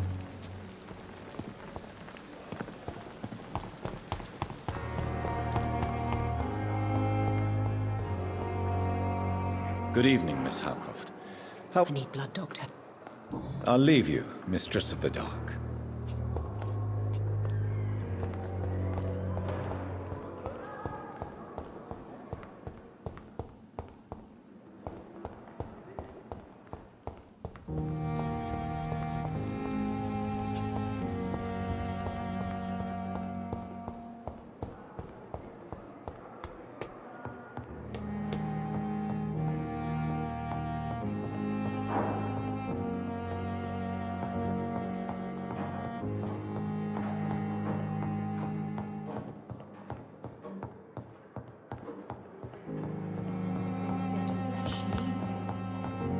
Not now. Please come back later.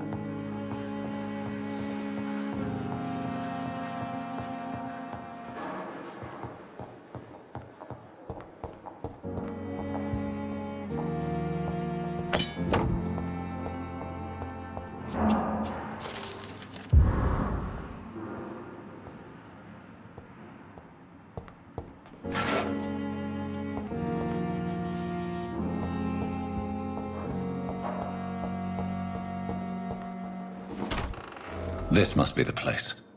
It's definitely away from prying eyes. Relegated to the shadows. A kingdom of my own. At least I won't be sleeping in a coffin.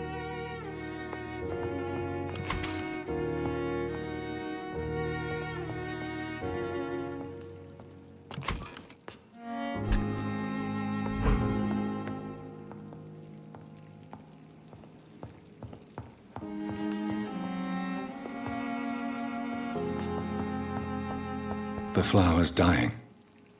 It needs water.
It's locked.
darkest thoughts in your heart. My blood and soul. They belong to you now. The life running in your veins. This dead flesh needs it. Oh, please spare me, Dark Queen. Spare your obedient slave.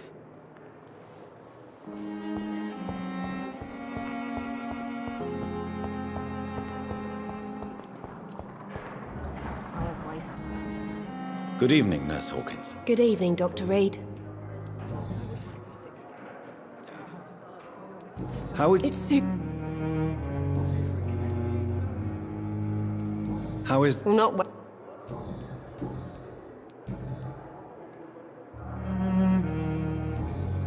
Goodbye, Nurse Hawkins.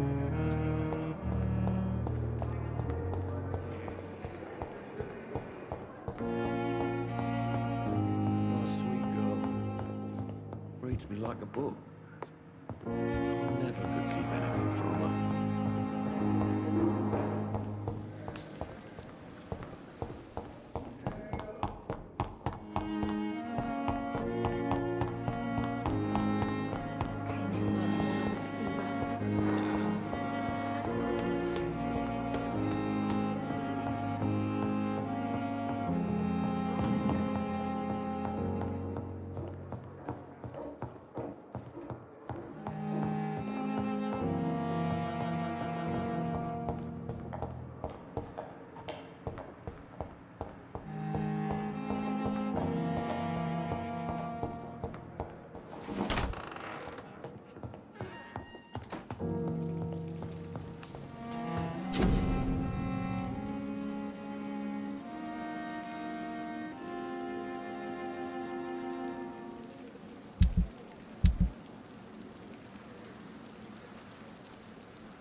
William Bishop's blood is much more unstable than human blood and shows extensive mutation.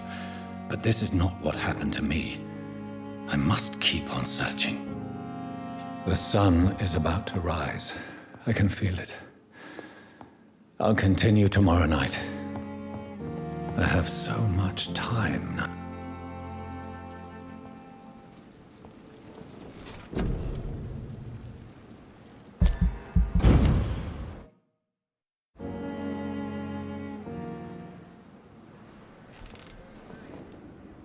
If I'm to stay here until my research is complete, I'd better learn to hide my true nature from the mortals. But what about my thirst for blood? I'm not one to make wait, Doctor. I've patients to attend. Yes, Nurse Crane? How can I help? I'm so sorry. I know Dr. Swansea wanted you to rest, but we have somewhat of a crisis. A crisis, you say? Our supply of antiseptics is nearly depleted. I was hoping there was another box up here, but... Sorry. There's nothing here. Some of the patients won't last the night without them. Honestly, sir, I'm beside myself. I may have a solution. In France, during the war, drugs shortage was a daily problem, and we had to use our wits to overcome the shortages. However do you mean? If combined correctly, certain household chemical products can be used in a pinch instead.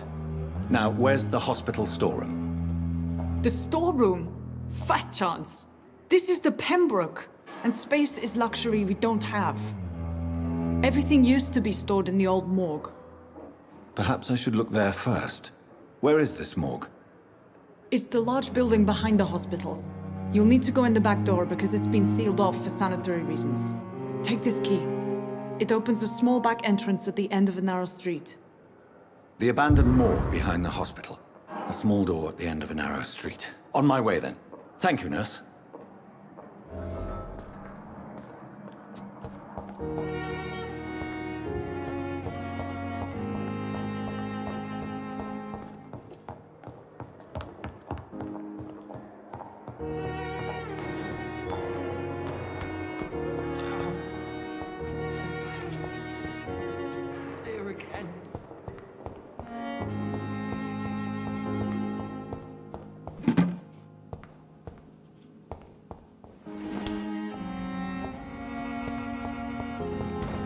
It's locked, all right.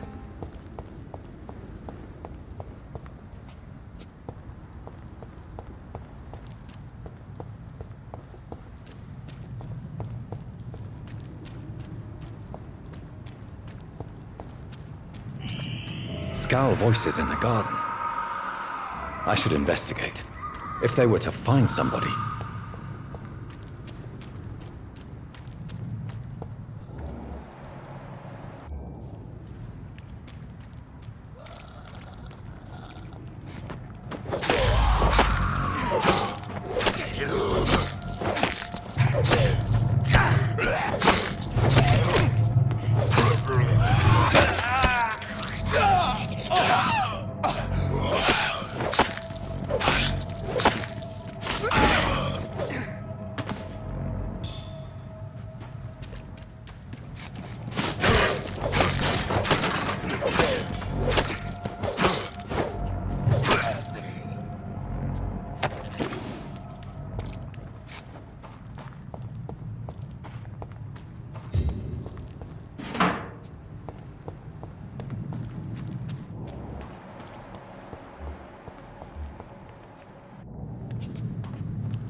Thelma Howcroft said she was being watched by vampire hunters.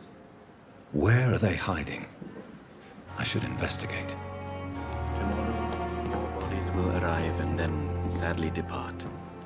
I'm It's managing locked, a train all right. terminal. Good evening. I'm Dr. Reed. Always a pleasure to meet a colleague, sir. Especially when he was supposedly dead. A colleague? Are you a doctor too? Not anymore, sir. I used to be Dr. Rakesh Chadana. Now, I'm just Mr. Chadana, pawnbroker and humble guardian of this morgue. What do you mean, you used to be a doctor? Was your license revoked? No, sir. It is just that I like to be precise. I run a little pawn shop while taking care of the dead. But I used to be a real doctor.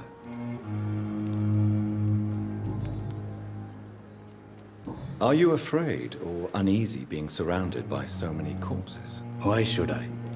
These bodies are empty vessels. Flesh left to decay. Poof! No soul anymore. All gone. An interesting point of view. And quite an exotic one, too. Most people fear, or at least have a respect, for dead flesh. Sir, as a medic during the war, I learned to face my death and the death of others. It's the pain we have to tame, not death itself. How did you get this job? After I left the army, I worked as an undertaker down by the docks. A dangerous place with many an unpleasant business there. Milton Hooks helped me get a job here. Have we met before? I don't think so, sir.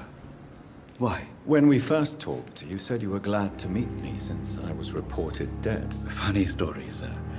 Your sister came here a few nights ago. You were missing, and she was looking for your body. She must be very relieved now. Do you work here alone? Yes, very easy work, sir. All I have to do is watch a few bodies. The situation was very different when the main morgue was still open. Why do you have to watch these bodies? Because these poor fellows have no names. We keep them in case someone comes looking for the missing. Sadly, very rarely happens. Why close the hospital's main morgue? It was for sanitary reasons after the beginning of the epidemic. Cadavers had to be moved to the nearest mass grave.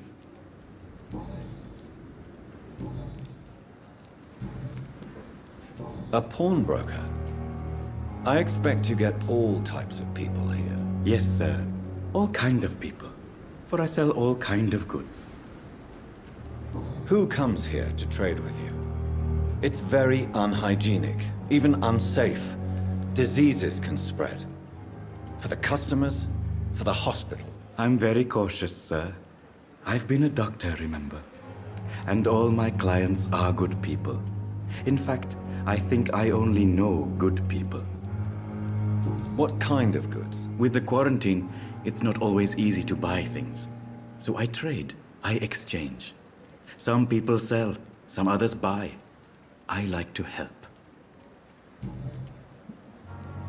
Since you're not afraid of dying, do you believe in life after death, Rakesh? No. I believe we must do all the good we can while alive. For our time is short, and the obstacles are endless. Do you think you would enjoy immortality as a concept? I don't think so. Don't mistake me. I love life, and I'd like to live a long life. But everything has to decay, sir. Even goodwill. Do you really believe goodwill cannot last? As I said, sir, everything decays. If I was to never die, goodness, I would be bored or worse. And I like to be helpful, sir. Quite depressing, wouldn't you say? Yes, but the good news is, we'll all die before losing our humanity, sir. So you're ready to die? No, I am not. I don't fear death, for I won't see it. What troubles me is the pain my death will inflict to those I know. You're a wise man, Mr. Chadana. No, Dr. Reed. I am a foolish man. But I like to think otherwise. Do you need medical attention? I'm feeling all right, Doctor. But perhaps it is because I, too, am used to the smell of the dead. Please show me what you have to sell. Of course. It's just trinkets and curios, really. But I'm sure they can be useful.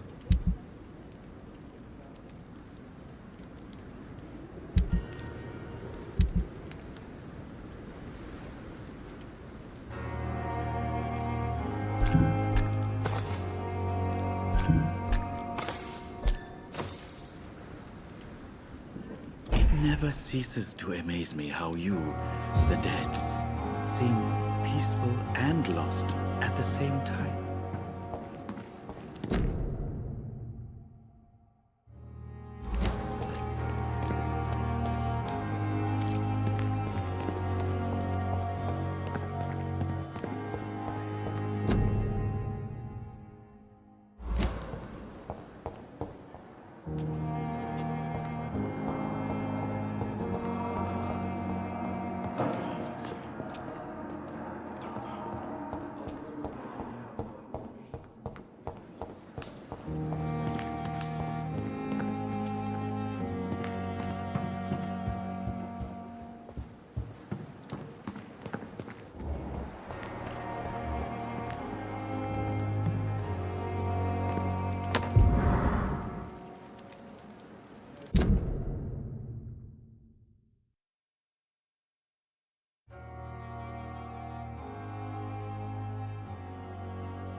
Over there! There's one of them vermin!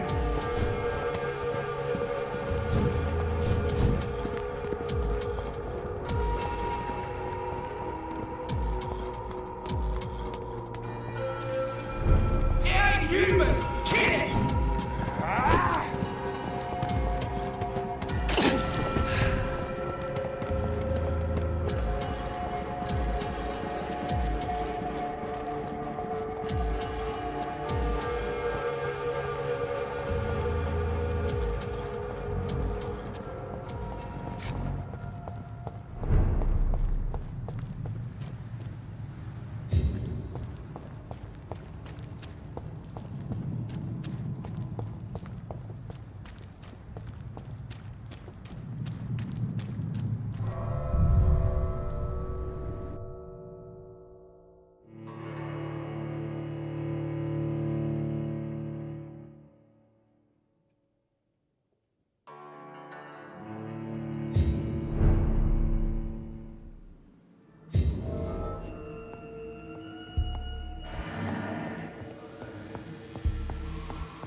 It's locked.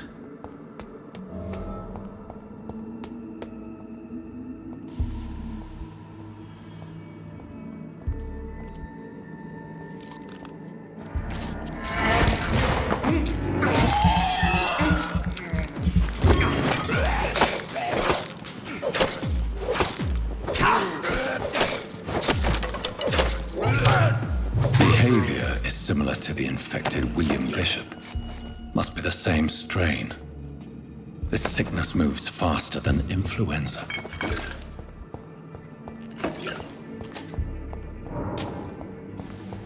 I cannot enter.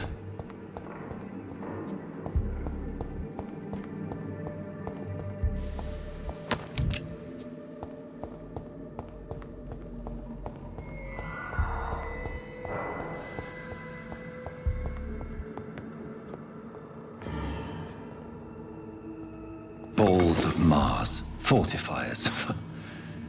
As popular as they are ineffective. But they do contain iron tartrate, and that might prove itself useful.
locked, all right.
So, Mr. Hooks and Nurse Hawkins are an item. Those two have hidden their affections well.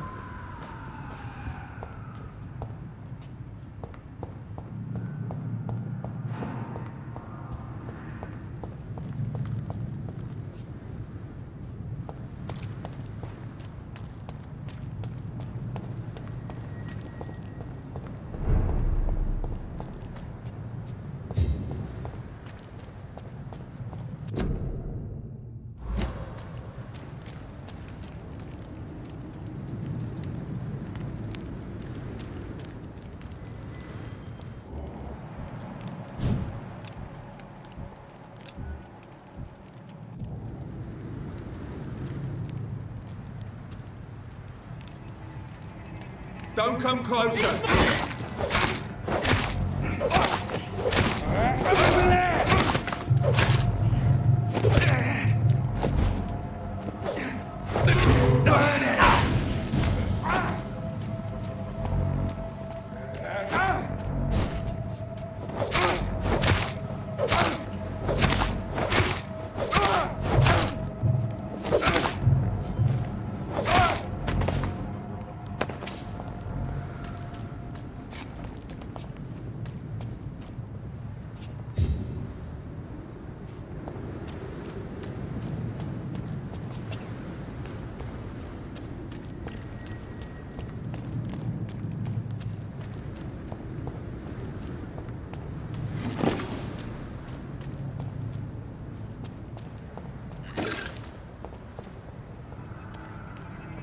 Stupid beast!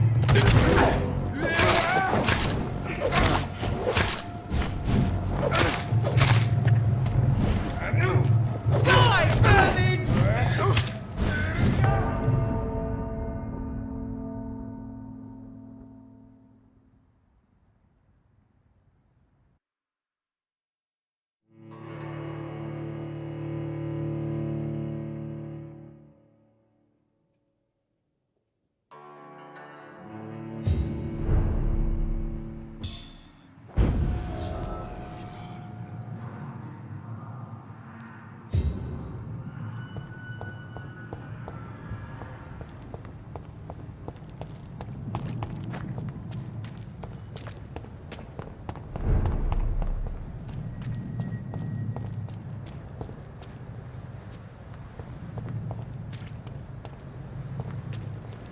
See it?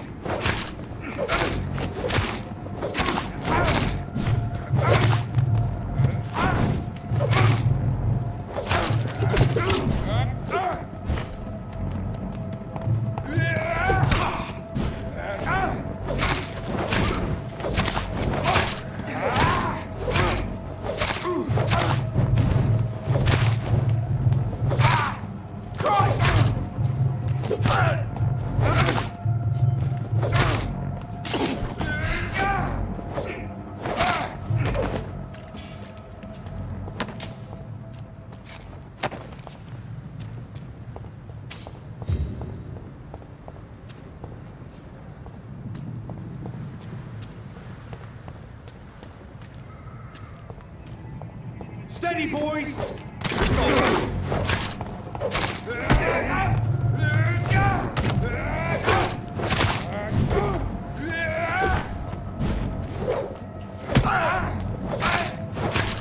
Die, Merlin!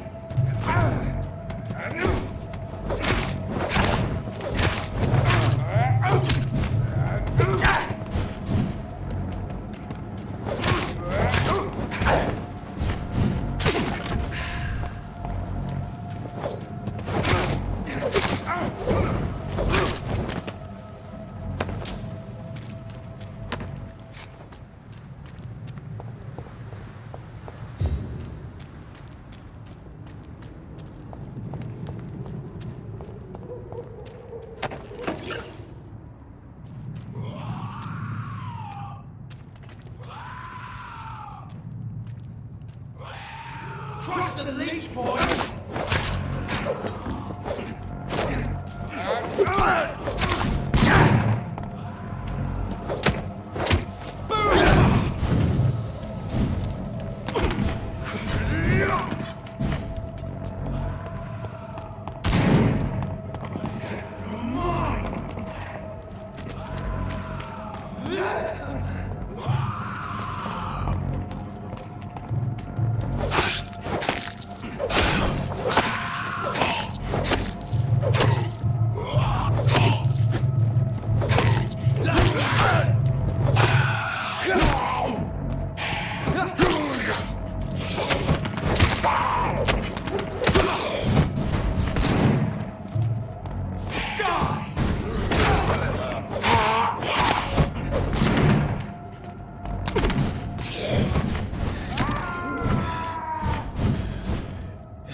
A leech!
Over there! There's one of them vermin! Bloody leech!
here! Get out!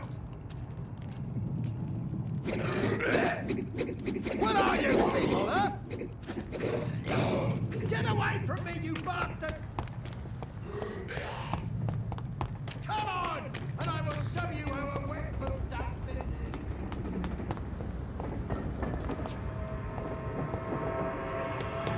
Crazy bastards! What are you, people, huh?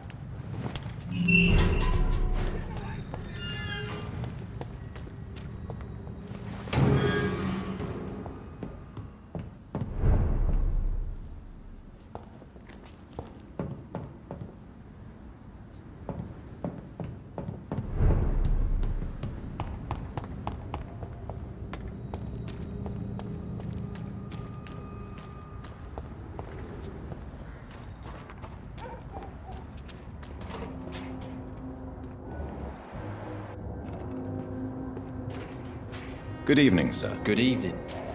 Why must it always be a good evening? I was just being polite. I'm Dr. Reed. I'd like to ask you some questions, if I may. Don't like questions. Or doctors.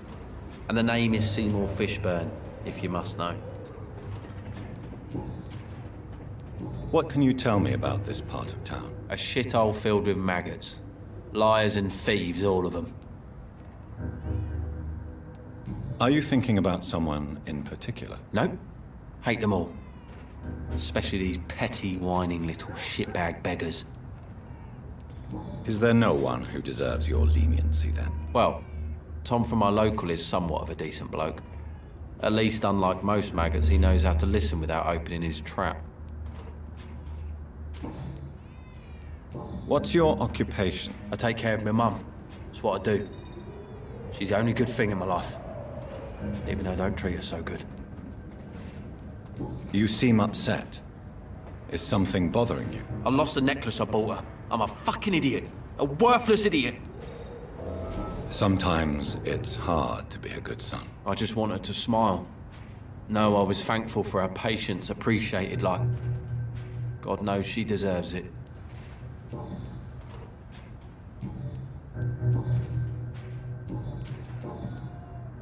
Do you require medical assistance? That's something I didn't expect to hear again. A doctor concerned with the health of his patients. Yeah. I could use some help. On several matters, in fact. I will see you later. Goodbye, Mr. Fishburne.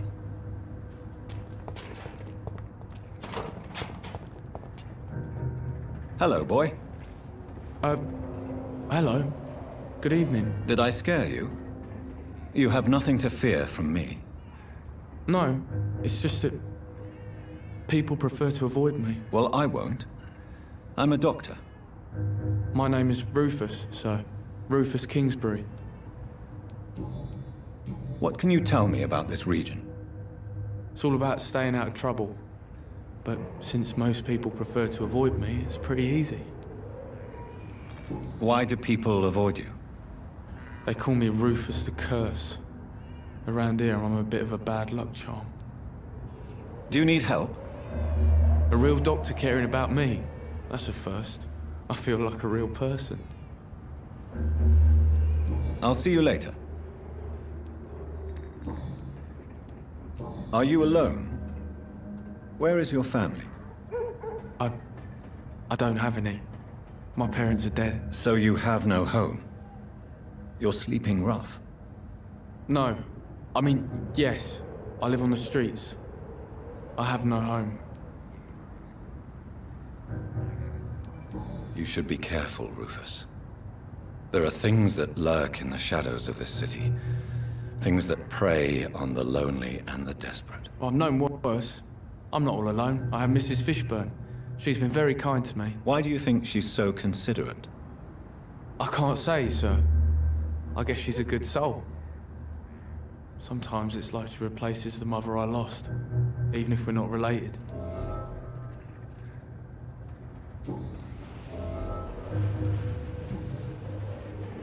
What do you do around here, Rufus? I listen to the news on the docks, sir. and I smile at those kind enough to spare me a bob. What do people say about this place? Things have been tense between the wet boot boys and the communists. They both feel they should run the dogs. Do you have a job? It's hard to work, what with my head and all. Since I was a boy, I've always had trouble remembering what I do and why I do it.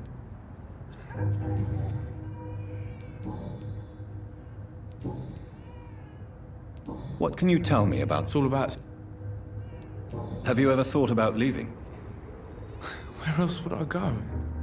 At least I know these streets and some people around here. This is my city, for better or worse.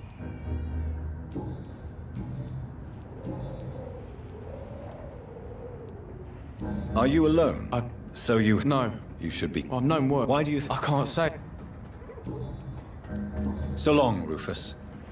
Be careful. Take care.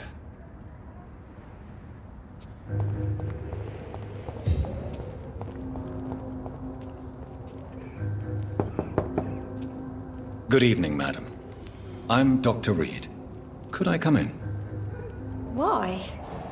What do you want? I work at the Pembroke Hospital. I'm investigating the flu epidemic in this area. Oh, the Spanish flu. Well, that's quite liberal of you, Doctor. But this is no time to be knocking at people's doors. I'll leave you then. Good night.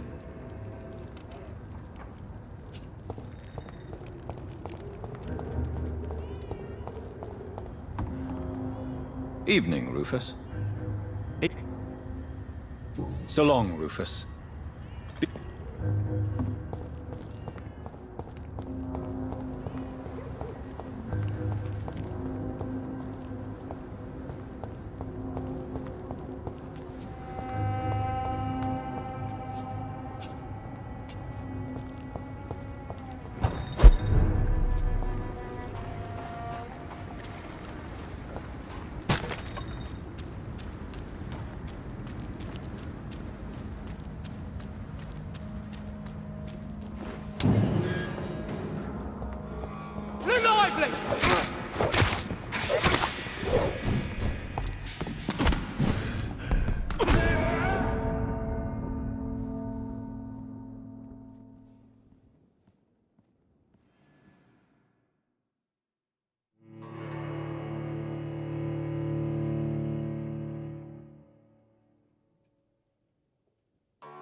It's locked.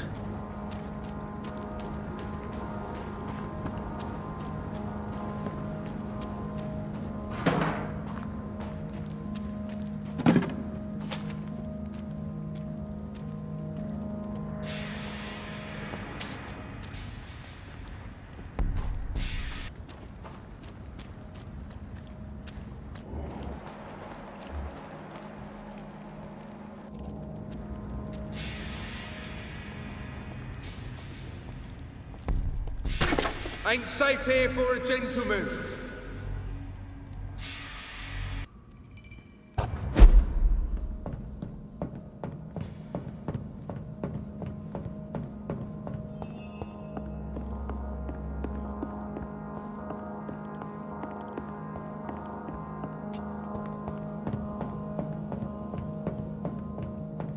I cannot enter.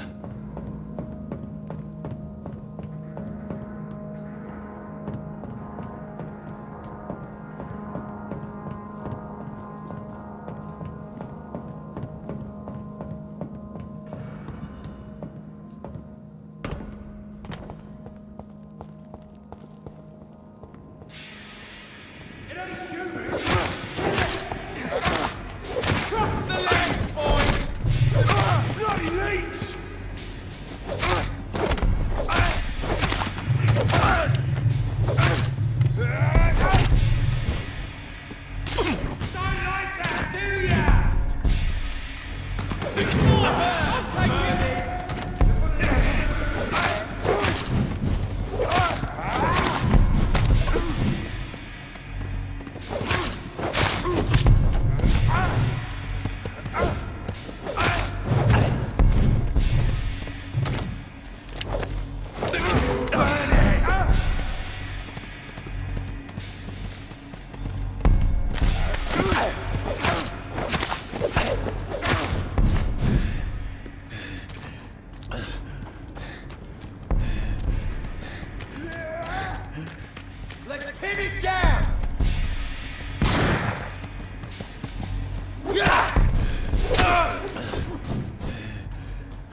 fast!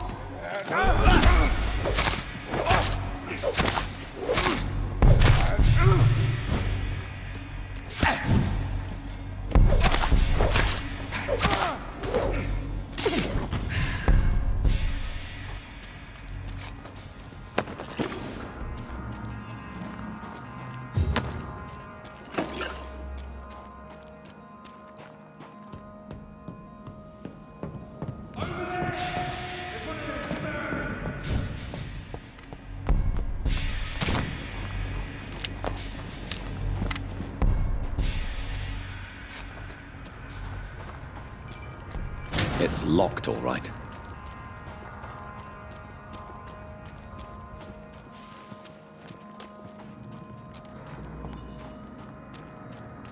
See them fancy clothes? This filthy piece of shit!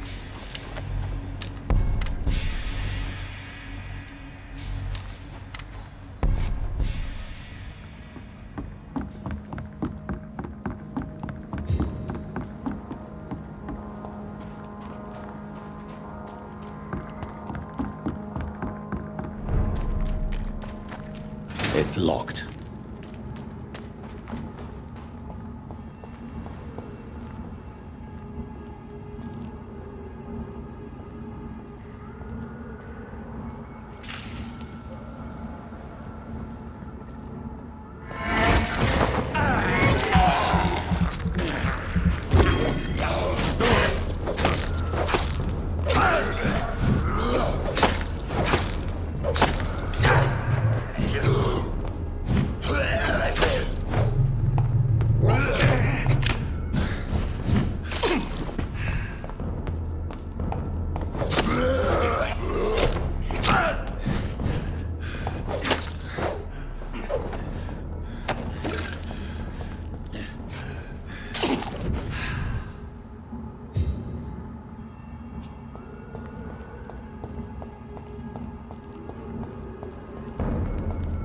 I cannot enter.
Good evening, Mr. Fishman. Yeah.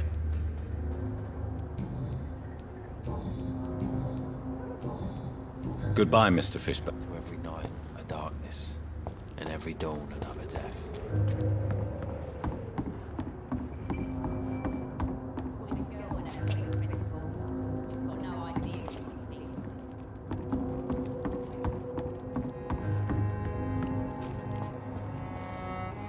Good evening, miss. I am Dr. Reed.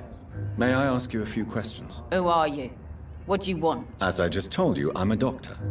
From the Pembroke Hospital, actually. The Pembroke Hospital, you say? I don't have any money for you leeches. I'm not here for charity, Miss... Miss Edwina Cox. So what do you want then? Fancy buying something from me, maybe? You still use your husband's name, Edwina. Why is that? Why shouldn't I? He may be a bloody bastard, but I'm still his wife and his name means something round here. Are you aware of what happened to him? Yes. I'm sure he fought till the end and looked death in the eyes. The boys will mourn him. Except one of them, maybe.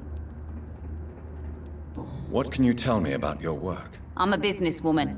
I buy and sell things, and I send my wet boot boys after anyone who don't play nice with me. Gang member and shopkeeper. Can't be easy running double shifts. If you're interested, I may find use of a doctor who can freely walk across the city, you know. You're quite blunt, aren't you? I like people who know what they want and say what they think. This is a time of great opportunity for those ready to embrace their destiny. I'm not interested in a career in the criminal underworld, Miss Cox. Fair enough. Stay away from us then, if you don't want to get hurt or worse. Since my return from the war, I don't feel that concerned by threats, knives, or even bullets, if you must know. That's exactly what that stupid trade unionist claimed after he attacked one of us. Booth and I reminded him a bullet beats words every time. What can you tell me about this part of town? You can't trust anyone around here. As soon as you lower your guard, you can be sure some arsehole will take advantage of you. You sound like you're thinking of somebody in particular. Take the gravediggers of Southwark. They must pay me every week, but it looks like they forgot who gave them permission to steal from the dead. Looting corpses in a mass grave. That is a new low. Whatever. Hey, since you're a doctor and all, maybe you can access that forbidden area and remind those bastards what they owe. Really? Don't you think that's a little bit excessive? Bastards, all of them. This region only responds to violence and threats.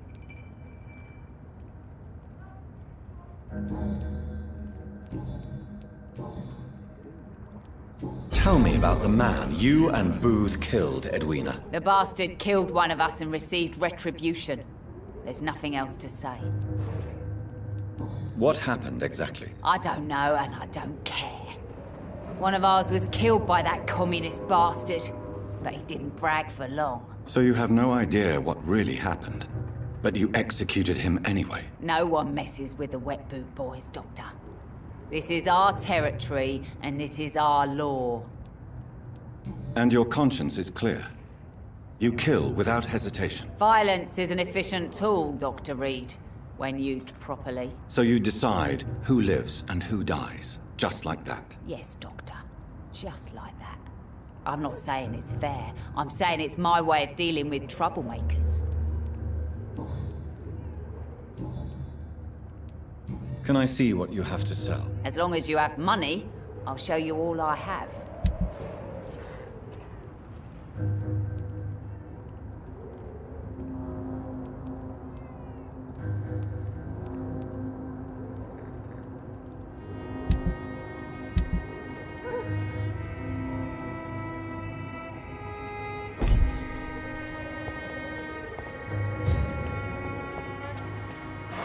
Without the wet boots keeping things straight, these parts just as well.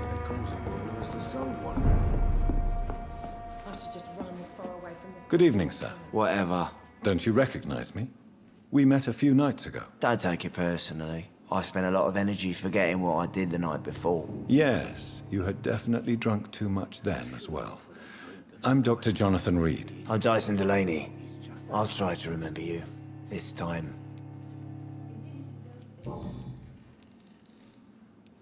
What do you do for a living, Mr.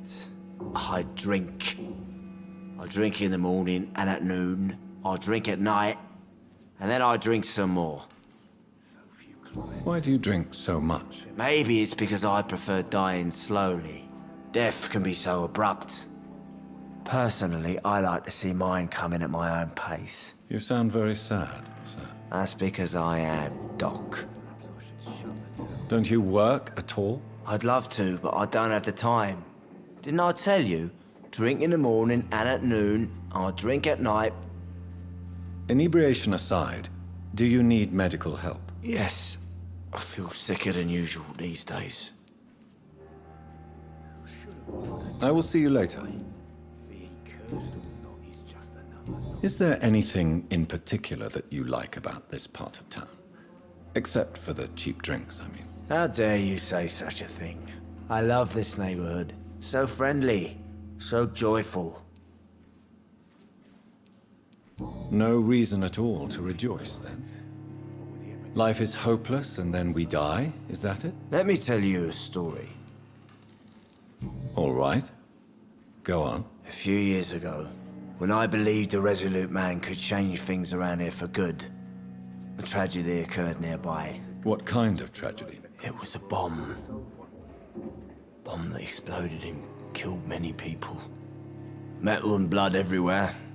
Shouts, fire, broken window of the shoe shop, the torn streetlight.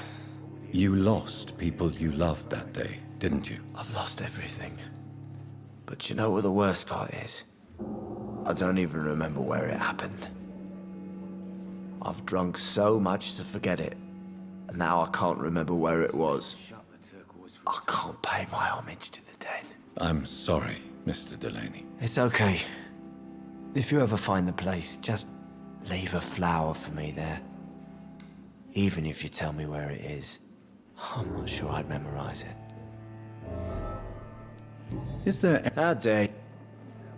Why are you so cynical? Cynicism is the polite way to express despair, Doctor. No reason at all. Let me tell you... Another time. What do you do for a... Don't you... I'd love to...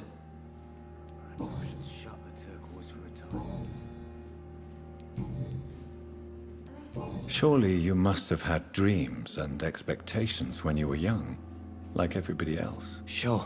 I wanted things to change. To really change, and to change for good. The bigger the dream, the harder the fall. Sounds like you were an idealist, which is honorable. No, sir. I was an anarchist, and I believed that exclusive property is a robbery in nature. I wanted a new world to rise from the ashes, Dr. Reed. Do you really think the world is that bad? No, I believe we all can choose to make it better. But most of us are too weak, too corrupt and too guilty. I failed for sure, but others will come. I want to know more about your past as an anarchist, Dyson. I'm still an anarchist, Doctor, make no mistake. I just reject violence as a tool to change the world, unlike my comrades. Do you still see your comrades, then? Even if you don't agree with their methods anymore, I mean. No. I hope they'll come to share my point of view one day. I'll raise my glass to that splendid idea. Do you believe in a bloodless revolution, then? I do not believe in much anymore, Doctor. But I'll admit I like your idea of peaceful change. I like it a lot.